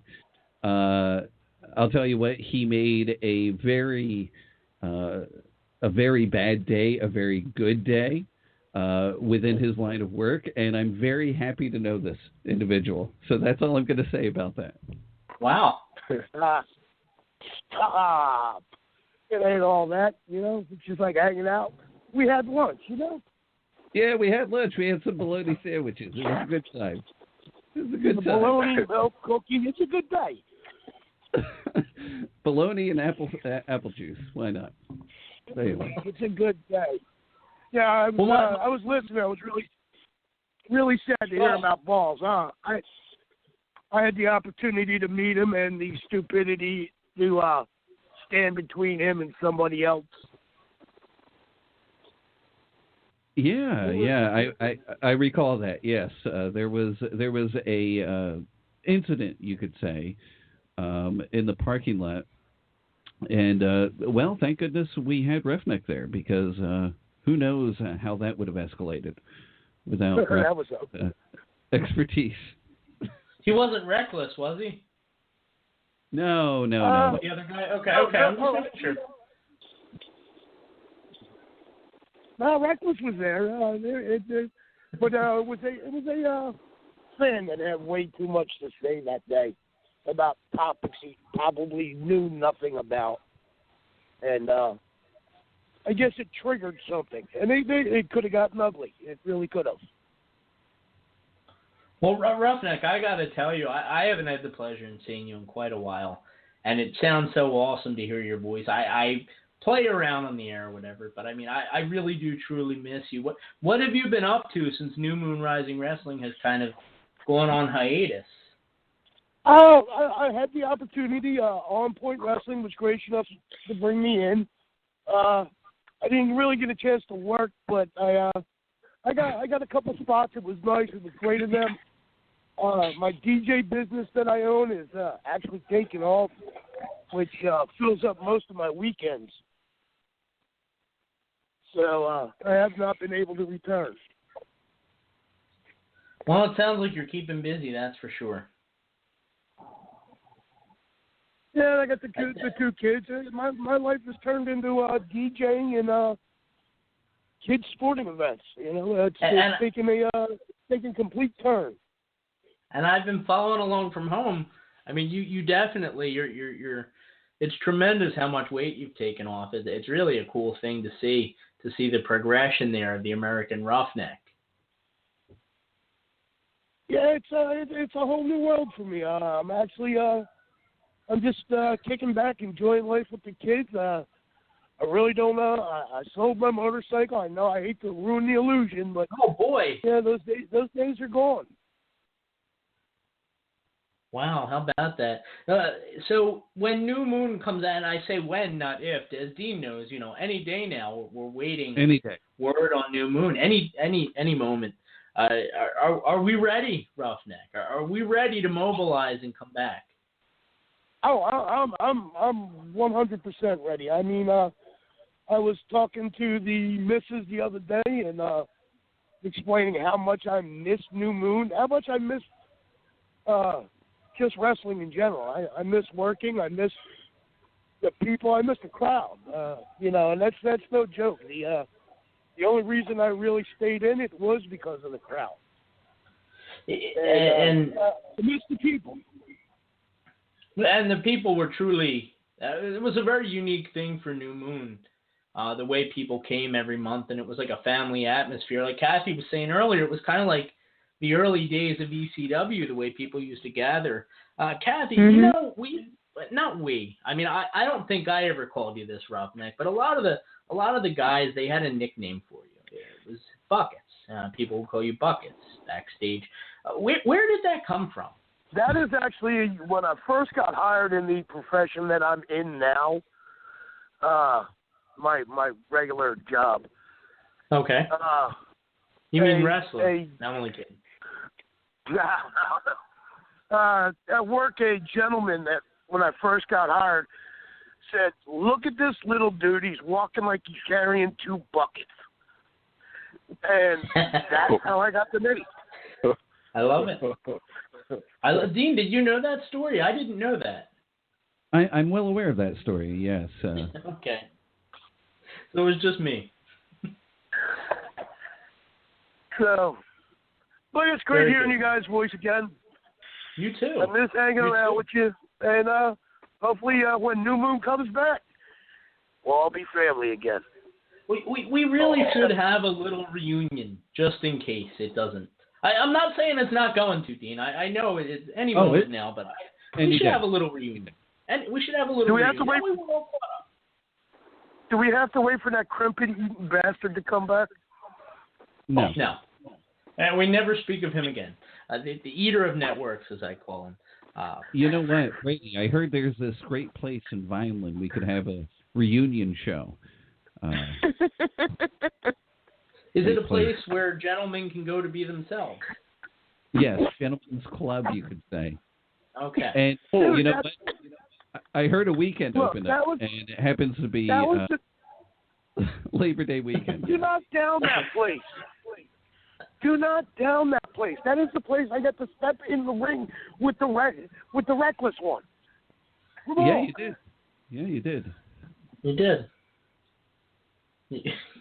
You did. And I hear that there's ample seating available, so we'll definitely have to check that out in the future.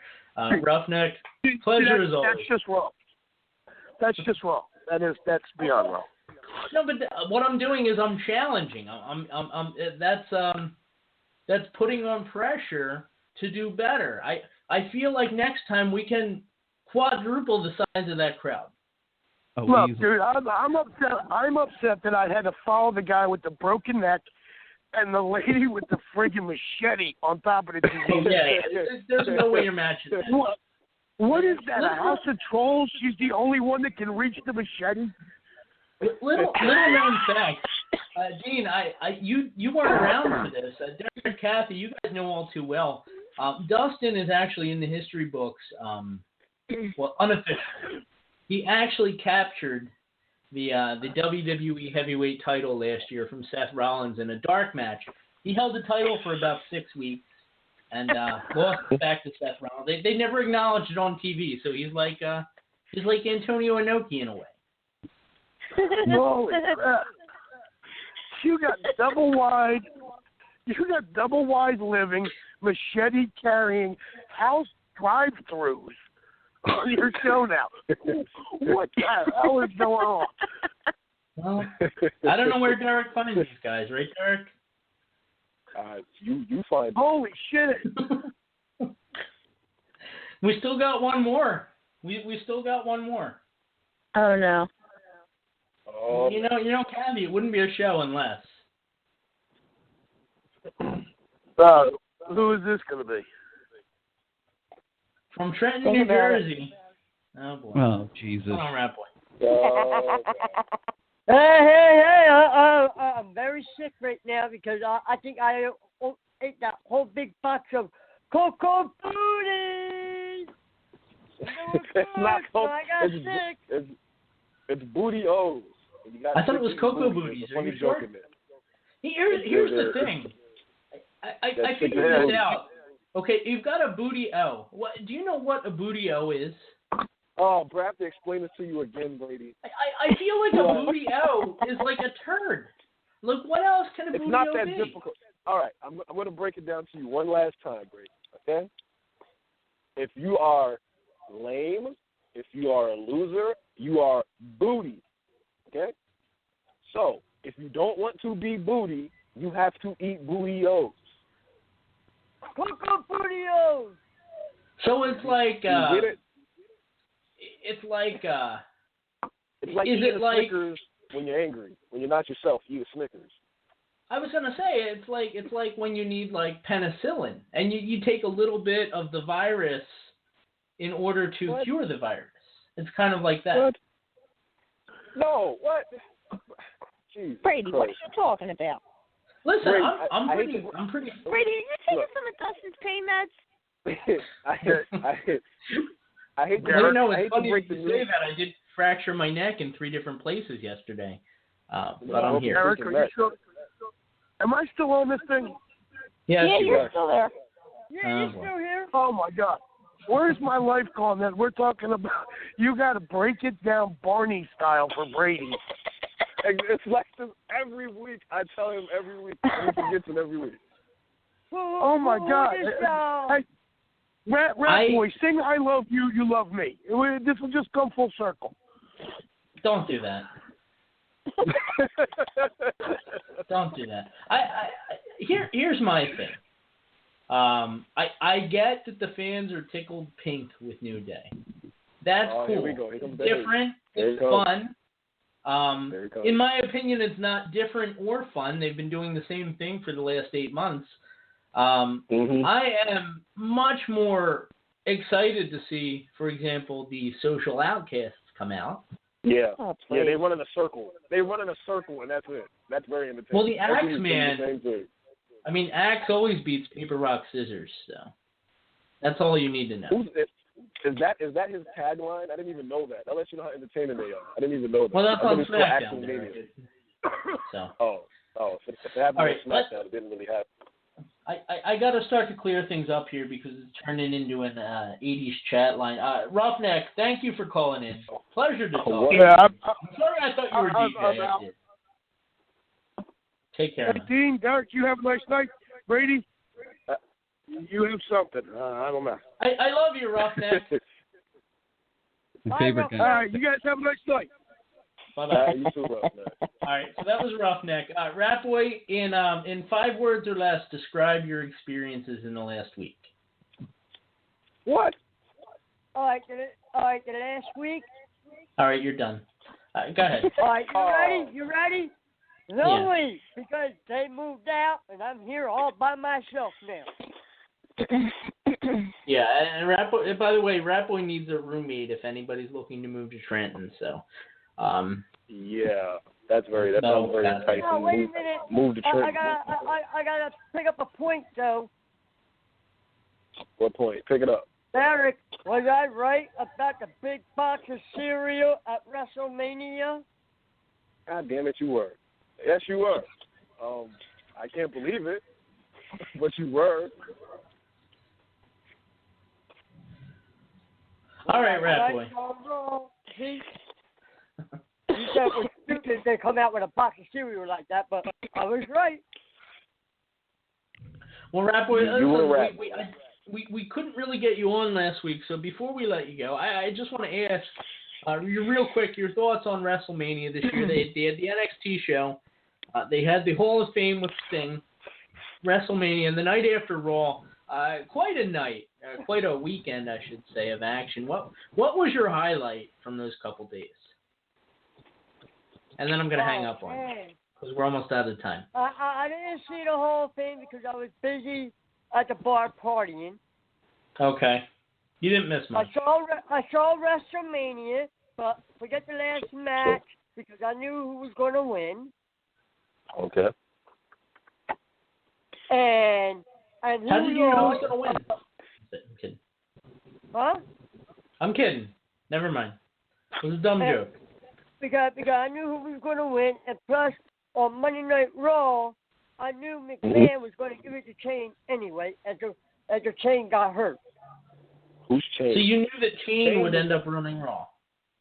Chain from DOA? That's Chains. Oh. Chain O'Mac. Yeah.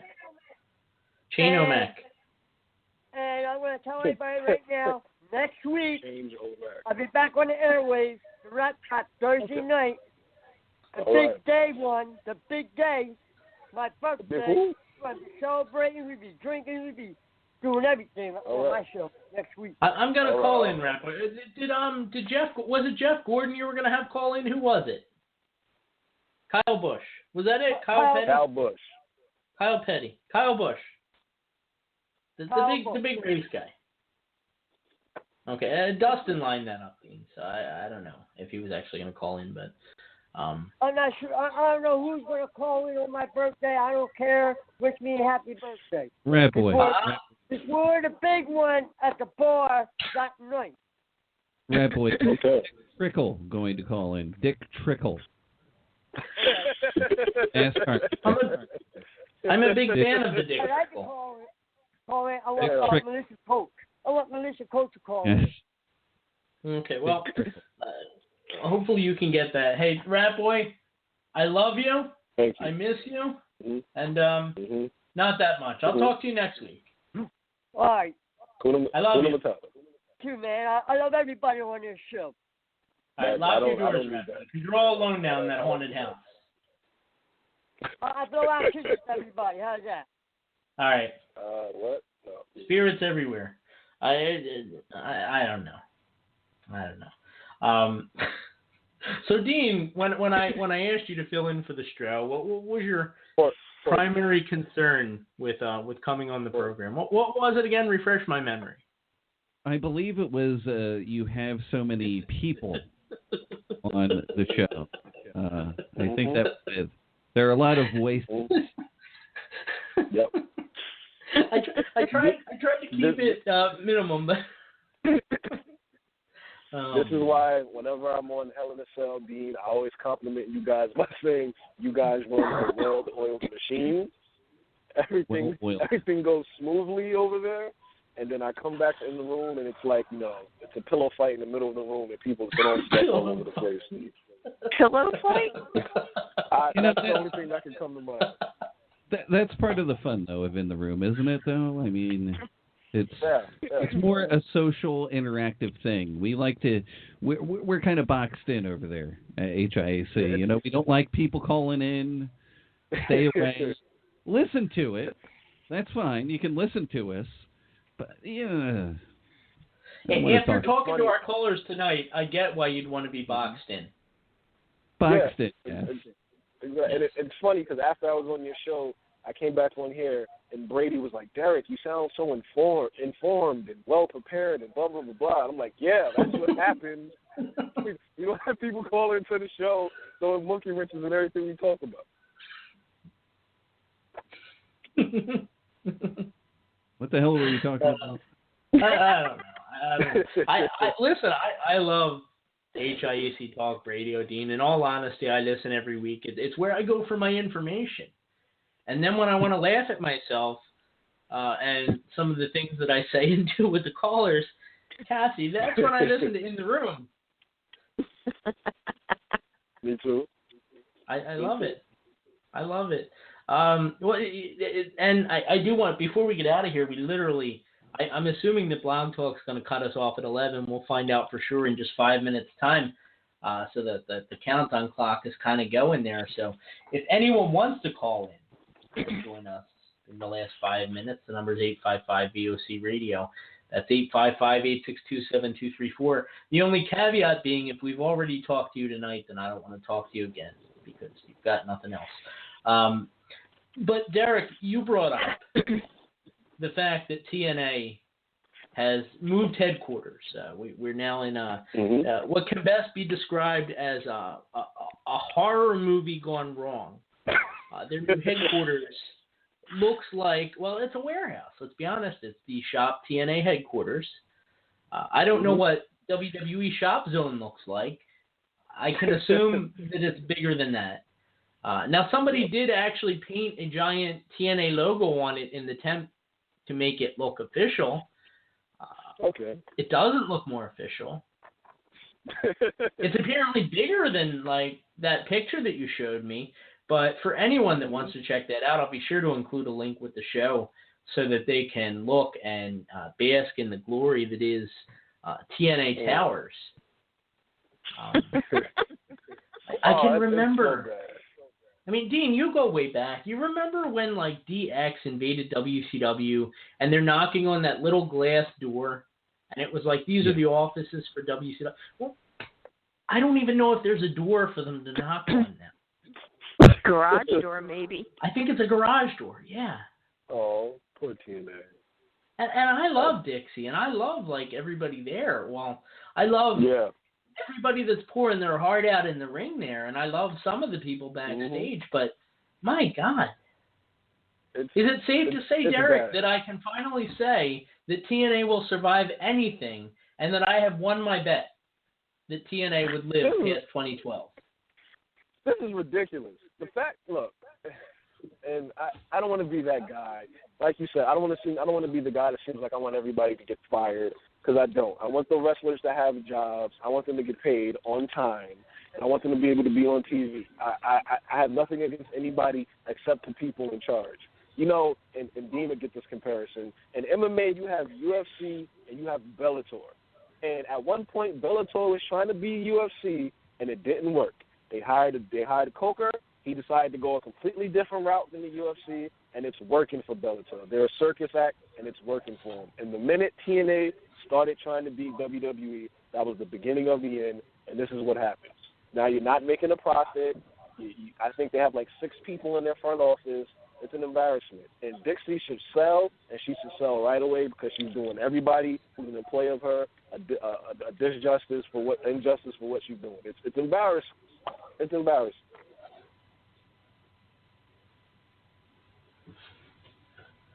Dean, is it an embarrassment?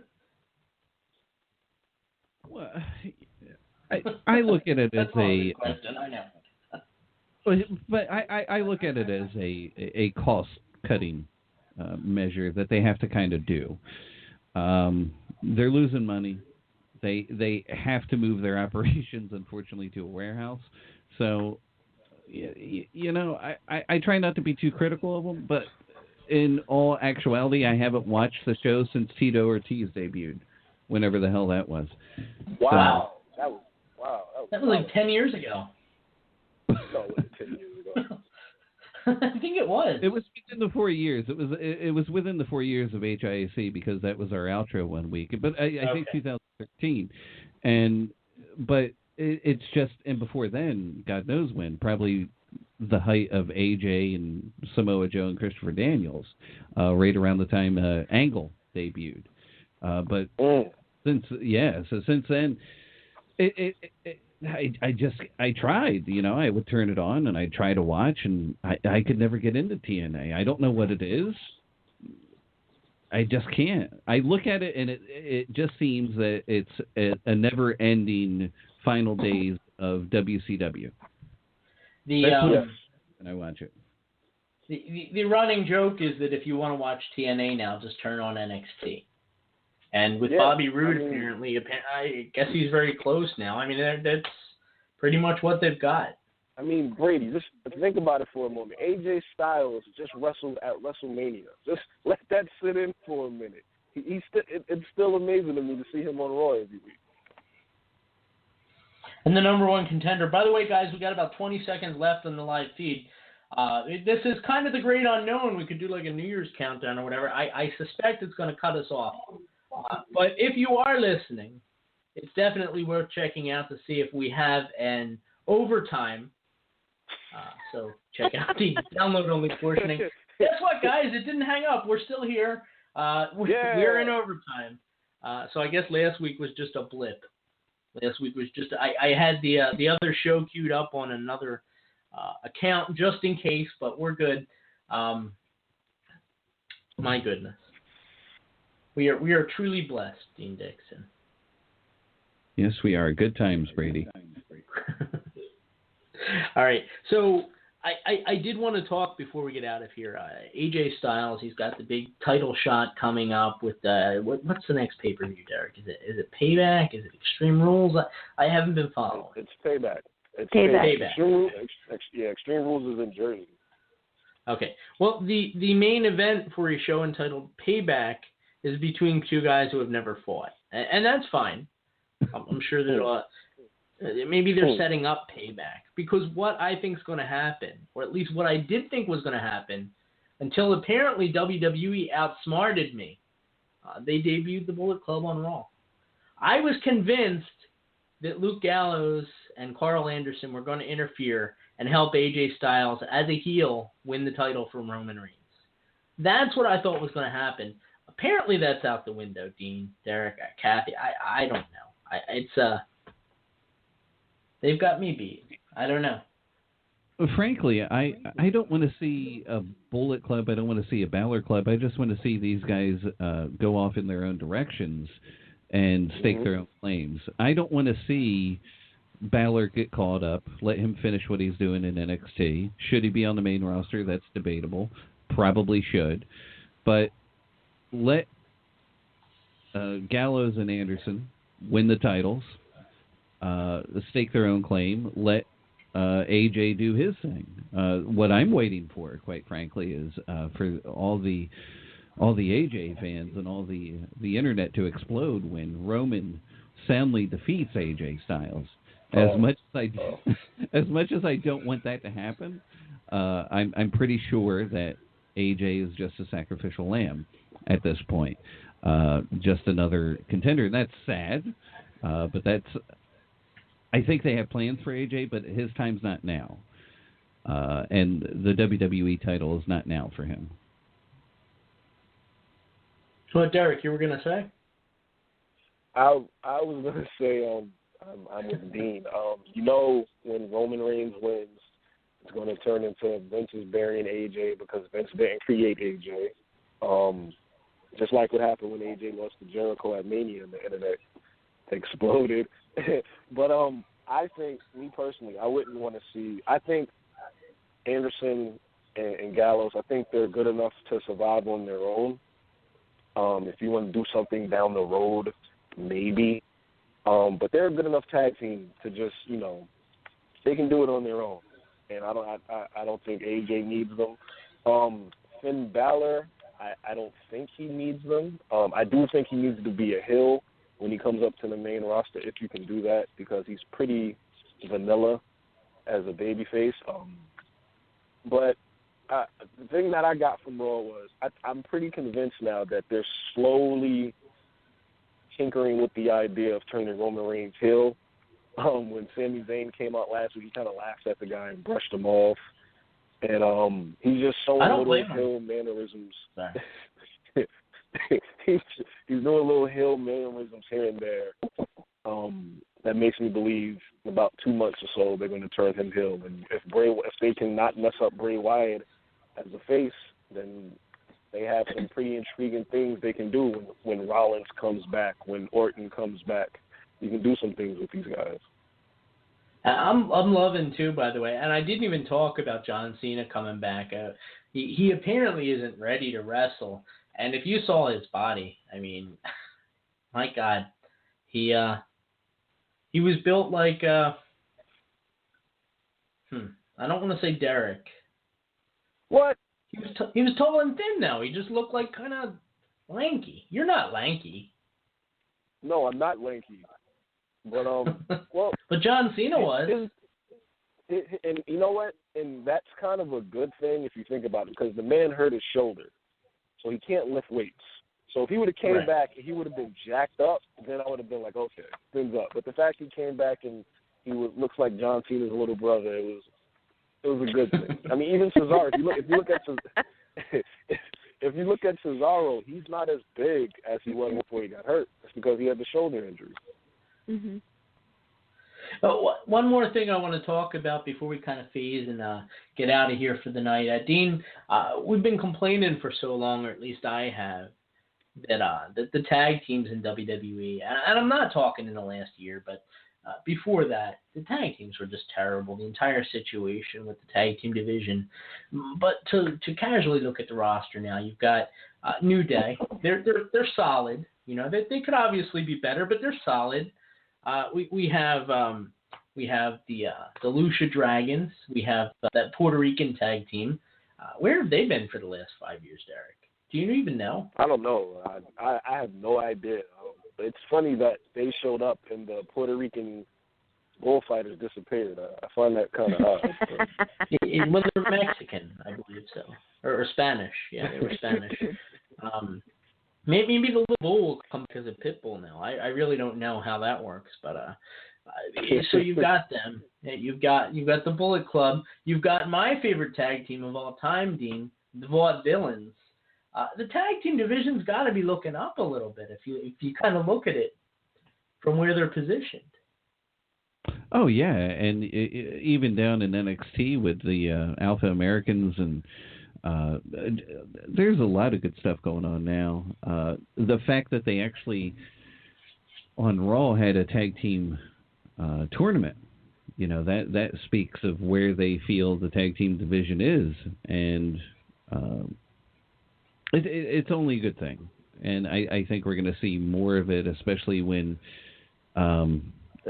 we talk about this a lot, and it's almost a cliche on HISD, where we're saying the talent level in NXT is so good, and the future is going to be so bright that there's just too many people. And even Wes was saying this earlier, there's just so many people. And so many people, there's going to be people that fall through the cracks. That's the danger that you fall into.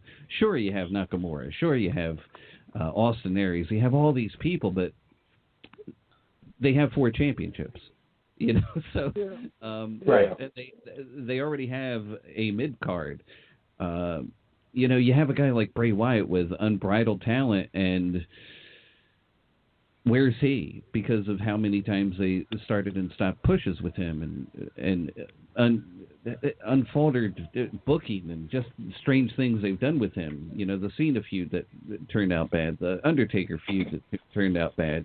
So they're in a really good spot with all the talent, but then they're in a really bad spot because people are going to get released. You have a guy like Sami Callihan who just came back to the Indies. Who asked for his release because he knew in the current situation that he would be better off in the Indies to get more time to do, to get a better flavor. So it's very precarious where they are and what they're going to do. I think NXT needs. I think you need a brand split. I think you need. But then you say that and you say I don't know. I don't know what you do to keep everybody that they have under contract right now relevant. And the danger is you kind of have a Nitro and Thunder situation coming where WCW at the time had so much talent that they had to create Thunder. And you're kind of like that again in a way. So what do you do? Do you keep NXT developmental? Do you make that its own brand? Do you split SmackDown and Raw again, which I'd like to see? I like the brand split, but I did as well. I thought it had a lot of potential. But I actually think, and I'm sorry to cut you off there. I actually think that the brand split could have been a lot more successful had they not gotten hit with so many injuries at any particular time Yeah, and they feel the need to like shuffle one or two guys over here. It weakens both brands, and it was like it didn't work at the time. But the situation right now, and it's funny you bring up about the overcrowding and all that. You mentioned Sami Callihan. I was going to reference Bull Dempsey, another example of somebody that everyone thought had a tremendous future. Great friend of the show, by the way. I'd love to get him on. And here's a guy I'll see him this weekend. Well, tell him I said hi. Please do. Okay. Where's he going to be? It's the arena. The arena. Oh, what is it? House of Hardcore? Icons of Wrestling. Is that this Saturday? Yeah. Oh, okay. Yeah, Kathie, you know how I am. Karen. I was going to say. It's bad. Yeah. I was going to say, like Dean was saying, Dean was saying, you look at NXT and they called up Apollo Crews and you called up Kaz and Enzo and you call up Baron Corbin, and then you still have the Revival and, American Alpha, like you mentioned. And then in the singles division, you have Austin Aries, apparently Bobby Roode is coming, Otami's on the shelf, you have Sensei Nakamura, you have Finn Balor, you have all these guys. I think Kota Ibushi is going to come in. I saw reports that they're going to try to sign Ricochet. You have all these guys coming in, and then you have to make room for them by pushing guys to NXT, even if they're not ready. And if WWE has nothing for the guy, you get a Tyler Breeze situation where he went from being a main guy in NXT and he's just a regular guy on Raw and SmackDown now. And I don't want to see anybody lose their jobs. I don't want to see anybody get fired. But they're going to have to figure something out because they're getting way too many guys. They don't have enough shows, and you're going to have to start cutting the fat. And that's when you're going to see guys who are long-term guys start to get cut in favor for these younger guys. And by the way, if your name is Zack Ryder, how disenchanted are you with your job at WWE right now that they feel the need, after just 2 weeks, to send him back to NXT? Where, at least on Raw, honestly, or on SmackDown, he had a chance to wrestle every week.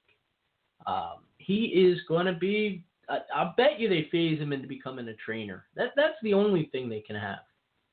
He's a hype bro, Brady. Okay? Yeah, I don't like that. He doesn't get hype, he stays hype. I don't like them. Not a fan. You don't like the hype bros? No, they're stupid. And the social outcasts aren't? They're fun. Oh, God. Dean, I was saying this would be a great question for you because you have such an awesome mind for the business.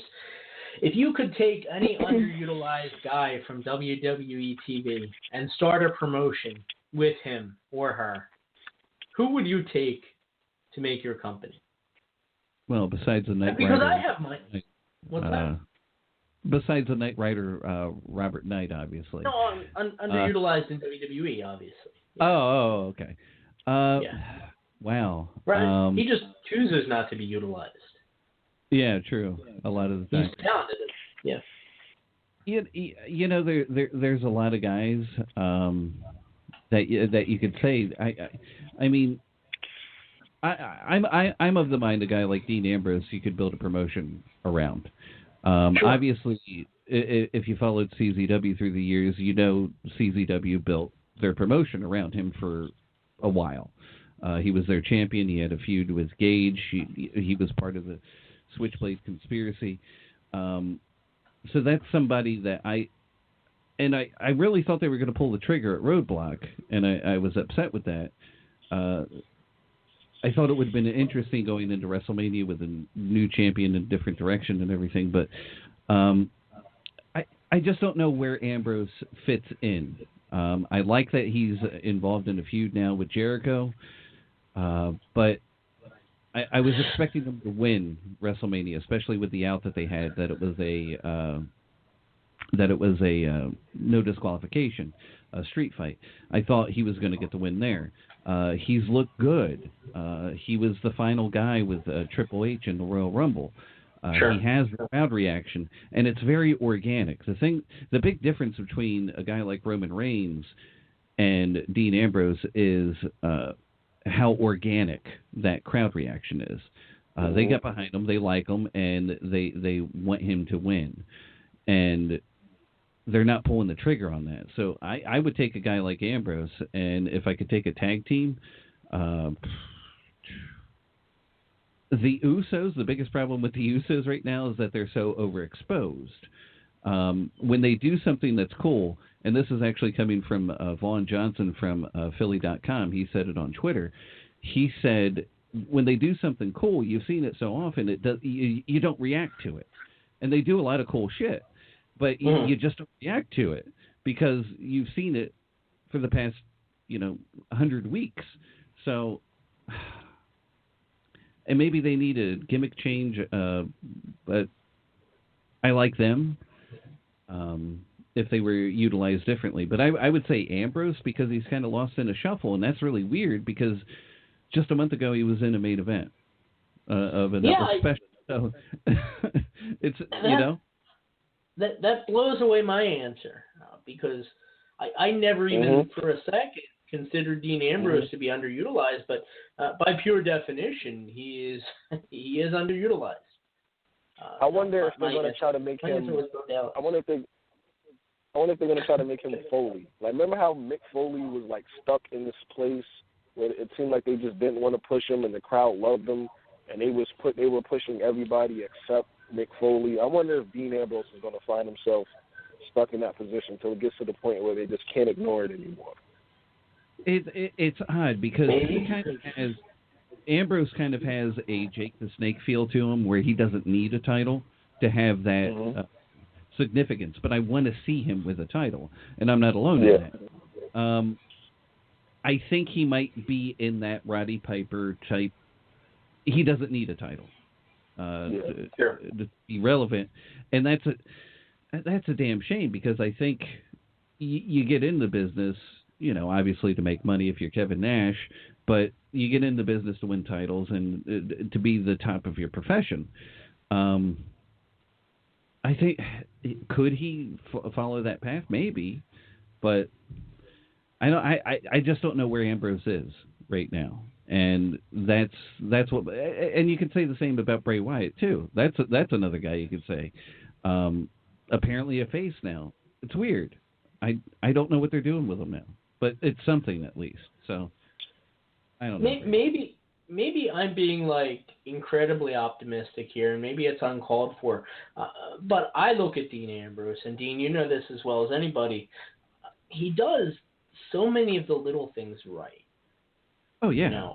Whether it's like selling the fact that you were just in an ambulance, or selling the fact that like Mick Foley just introduced you to all these weapons and now you're going to like display them for the world. He slows things down during matches. He's the very definition of and I hate this term, I really do. He's the definition of old school. He's you could take Dean Ambrose and put him in the 1980s and he would work perfectly. And that could be in a WWF ring, that could be in Puerto Rico. It doesn't matter. Because he's that good. Call me an optimist, Derek. I think, and I don't want to put a timestamp on this, but I do think eventually they're going to give Dean Ambrose a chance. Because, like I said, he does so many things right. I hope so. And when the Shield got called up, I remember thinking to myself, well, Roman Reigns is going to be a star because they want him to be a star. He's their guy. Seth Rollins, I thought eventually he'd get over because he does all the high-flying stuff.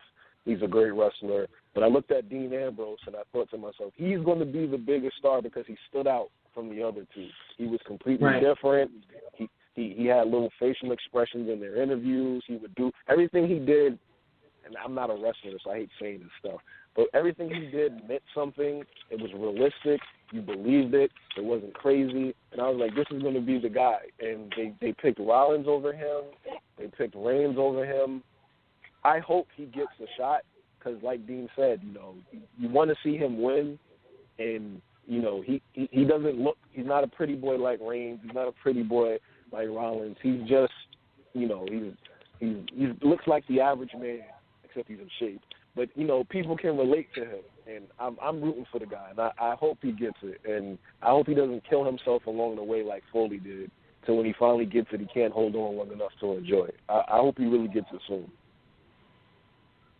Yeah. I can't argue with that, and what a perfect way to kind of bring it to a close here as we near 2.5 hours on the air with limited commercials. Really, we only had that one set, I believe. So it's been an interesting night for sure. Derek, anything that you want to kind of plug before we get out of here?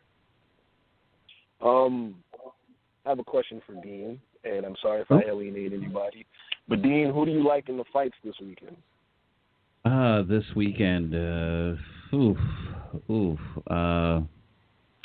you know, I'd love to see OSP win. That's this weekend, right? Yeah, UFC. Yeah, okay. I haven't done my show prep yet, but I would like OSP. Refresh me. Oh God, no, that's not this week. It's Teixeira. Teixeira is gonna kill Rashad Evans in the first round. I thought the same thing. Yeah, okay. Absolutely kill him. Gonna murder him. Okay. If you know me, you know I'm a big Dan Henderson fan. So I'd love to see Dan Henderson get a decision win. But just the way Machida fights, I think it's going to be a replay of their first fight, and he's just going to be elusive. If you know Dan Henderson, he gets frustrated with that type of fight. So I see Machida winning by decision, and I'm going to go with Namajunas as well. Namajunas. Oh, that sounds like a disease I have. That sounds like a skin disease. Namajunas. Sorry. OSP, is that Owen St. Pierre? No, OSP is Owen St. Preux. He was a veteran strike force. Okay. Yes.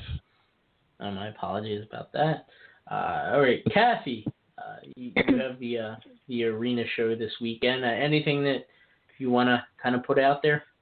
Well, the Icons of Wrestling is going to be at the 2300 Arena on Saturday. And at night, House of Hardcore will be running. Also, just keeping the family of Balls Mahoney and Blackjack Mulligan in your prayers and thoughts. Oh, Blackjack. We didn't even talk about him. Oh, that's right. Yeah. I am so disorganized, I swear. But absolutely terrible. He's one of those guys, like, I just kind of wish he could have stayed in his prime forever. Yeah, he fought a long, hard battle. So just keep the Wyndham family in their prayers, and that includes, of course, Rotundo, Barry, Kendall, Bray, Bo Dallas. Bo? Yeah, I love Bo. No, that's absolutely true, and of course, Balls Mahoney as well. Dean Dixon, Hell in a Cell Talk Radio, HIACTalkradio.com. Let's hear your plugs for the. Well, Tight Jeans Films. We are actually in production with our third documentary. We are actually doing a documentary on the South Camden Theater Company. And you might say, hey, that's not wrestling. Well, that's quite right. We're trying to get away from the wrestling product. I don't blame you. And, the South Camden Theater Company, without getting too involved into it, essentially it was a bar in the 1950s and 60s. Walt's Cafe, if I'm not mistaken, was the name of the bar. When the shipping companies left Camden and everything started going on a downturn there, that bar sat there for 30 years, had a lien on it, and nobody thought it was going to be ever used again. It was just one of the desolate places in Camden. But the grandfather of Walt said, hey, I want to build a theater there. And if you build it, they will come, essentially. And he has a state-of-the-art theater in the heart of Camden, right across the street from a Catholic church, and you might have heard the name of Father Michael Doyle. He was one of the Camden 28 during the 60s and 70s during the Vietnam War. So check that out as well. Yeah. So there's a lot of good stuff, a lot of good things. We're actually going to talk with, on the 23rd, we have another shoot. Just a lot of stuff going on with that. We have a lot of high hopes for this one. So there's that. So follow that at Tight Jeans Films on Twitter. You can look up Tight Jeans Films on Facebook as well. I'm, of course, the Dean of Credibility. You can find me at Folsom County at HIAC Talk Radio on Twitter as well, and Facebook.com/HIAC Talk Radio, and Pinterest. You can also find us there. We like to pin things, so you can find us there. And HIACTalkRadio.com. What's that, Brady? I was just going to ask you when the next On Point show was. God damn, I forgot. On Point Wrestling will return on May 7th, and my goodness, there's going to be a barbed wire cage match between, you're actually familiar with them, former friends, they make better enemies, and that's Drew Blood taking on Xavier Cross. Also, Joey Janela defending his championship, the On Point Championship, against Tony Deppen, the number one contender, won it in a ladder match at the last show. And I would be remiss if I did not bring up Matt Tremont actually has a promotion that he is starting off the ground. And you might say, well, wait a second, isn't Matt Tremont part of On Point? Well, yes, he is, but he's starting up another one as well. And this is H2O, and that will be on June 10th. It's a Friday night, 8 p.m. show. And while Shane Douglas will be there taking on Eddie Kingston, Joey Janela will be in action in an intergender match, and the main event will be Matt Tremont.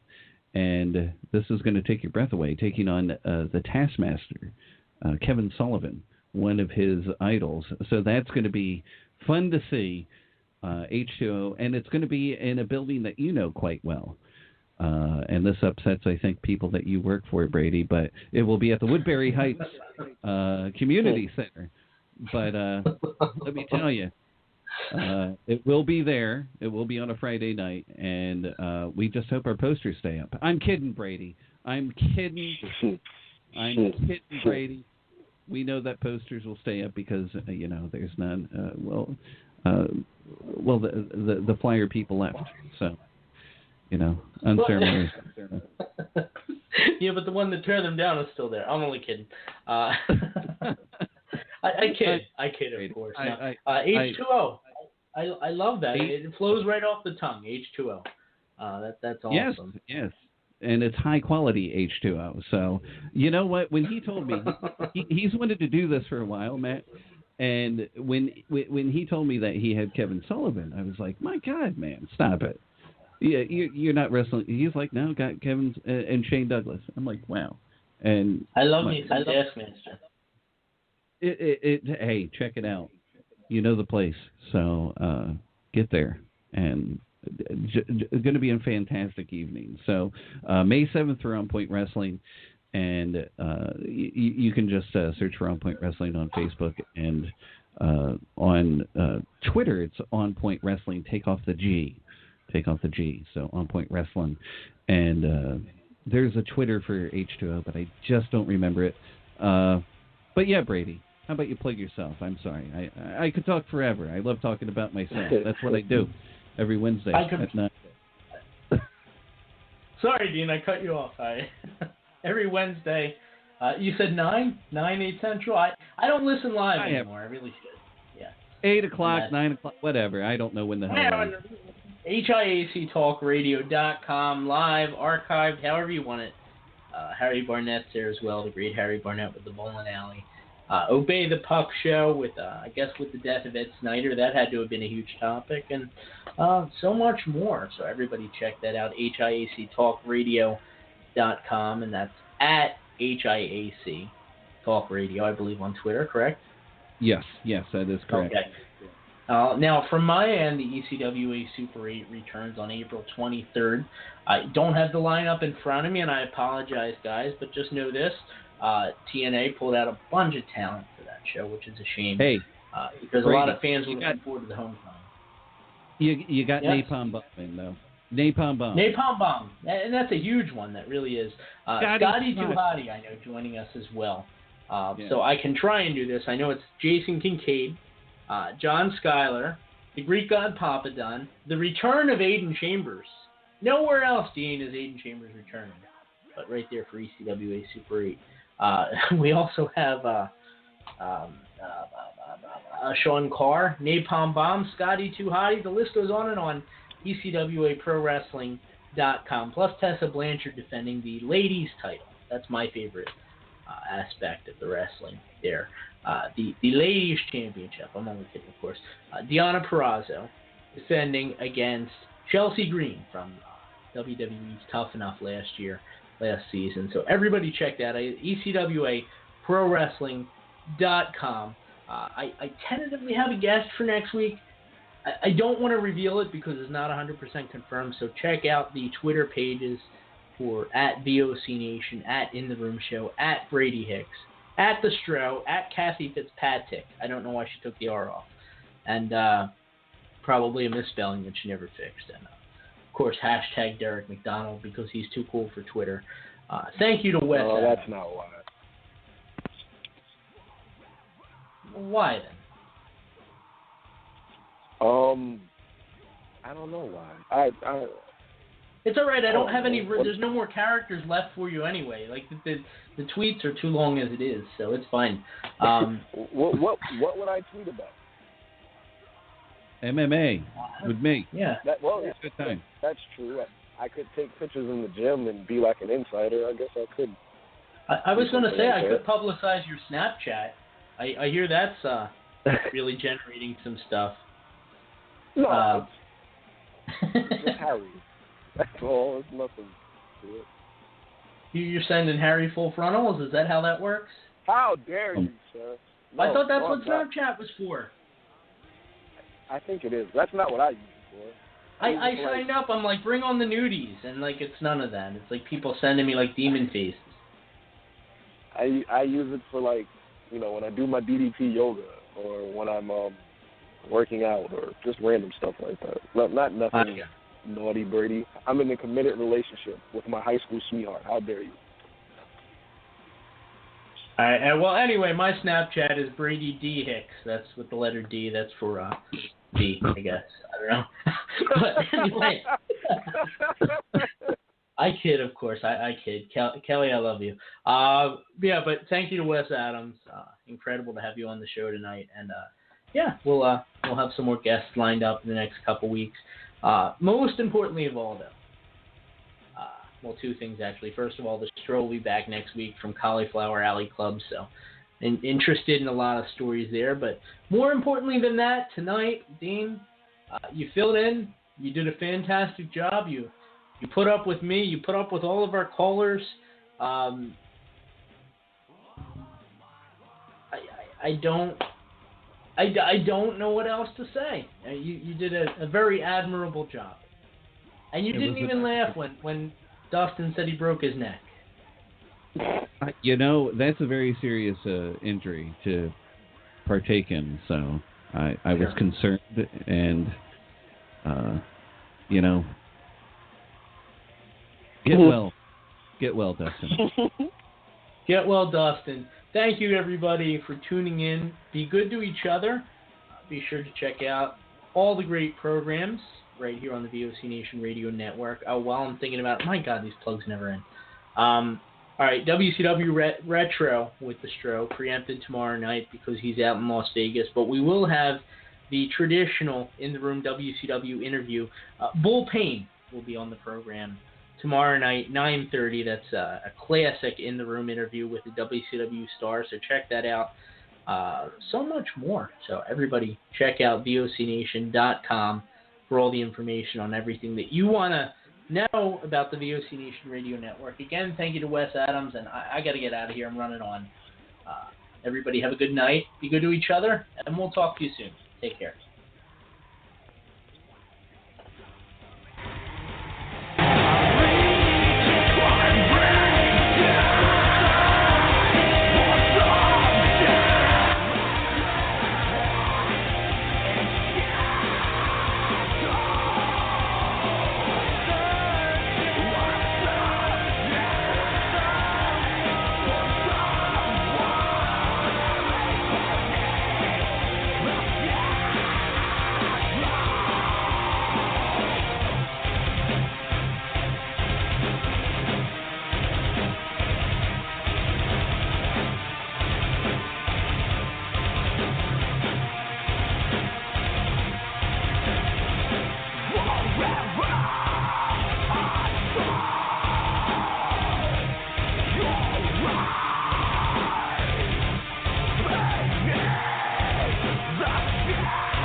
from the In the Room studios located in the Net Carrier Enclave. This is the VOC Nation Radio Network. Hey everyone, it is your favorite knockout, Mickie James, and you're listening to the VOC Nation. Hey there, hi there, ho there. Thanks for coming on down. It's Save Wrestling, the podcast, and the business-making town. I am your award-winning hostess with the mostest, Shelly Funtime Martinez, and she is my co-host, Dazzling Danielle. Woo! Hello out there. And together we are the Martinez Girls. You finally did it. And you can join us here Monday, 6 p.m. Eastern on the VOC Nation as we save wrestling together, Danielle. Fighting crime. Woo! Interested in advertising with the VOC Nation Radio Network, whether on the website or across our syndicated network of podcasts? Contact VOCNation.com for advertising information for the possibility to save 40% on what you will spend on an ad. Hey, it's me, the mouth of the South, Jimmy Hart. Net Carrier has many great products and services to increase your bottom line. Be sure to ask your Net Carrier representative about our hosted PBX. Call Net Carrier today for a free analysis of your phone bills. 877-255-7733. That's right, 877-255-7733. Call now. Let's get it out. It happens every morning. You watch Raw, and then you react to it. 11:30 p.m. Eastern Time. Every single Monday. Join Tony and Sarah, Harry Broadhurst, and Jimmy Christopher for the Raw Reaction worldwide on the VOC Nation. The most polarizing personalities worldwide. This is the VOC Nation Radio Network. Diners, Nevada Style Pub invites you to play the best tavern, keno, and video poker in Vegas. We just gave away over $444,000 in daily free play, with even more to come. It's not only great gaming that Snyder's Pub has, it's the best bar food and beer list to match our hospitality. Are you ready for some football? Drink Miller and ice-cold craft beer starting at just $2.50. Don't miss your chance to win 12 55-inch TVs, or win $100,000 in cash by drinking Svedka vodka. Steiner's, the Nevada Style Pub at 8410 West Cheyenne, 1750 North Buffalo, and Las Vegas Boulevard and Windmill. Steiner's, I love this place! This is Becky Nova, your Candyland princess, and I want everyone to know that I love VOCNation.com. Hey, how's it going? This is Amy Dumas, but you may know me as Lita. You're listening to the VOC Nation.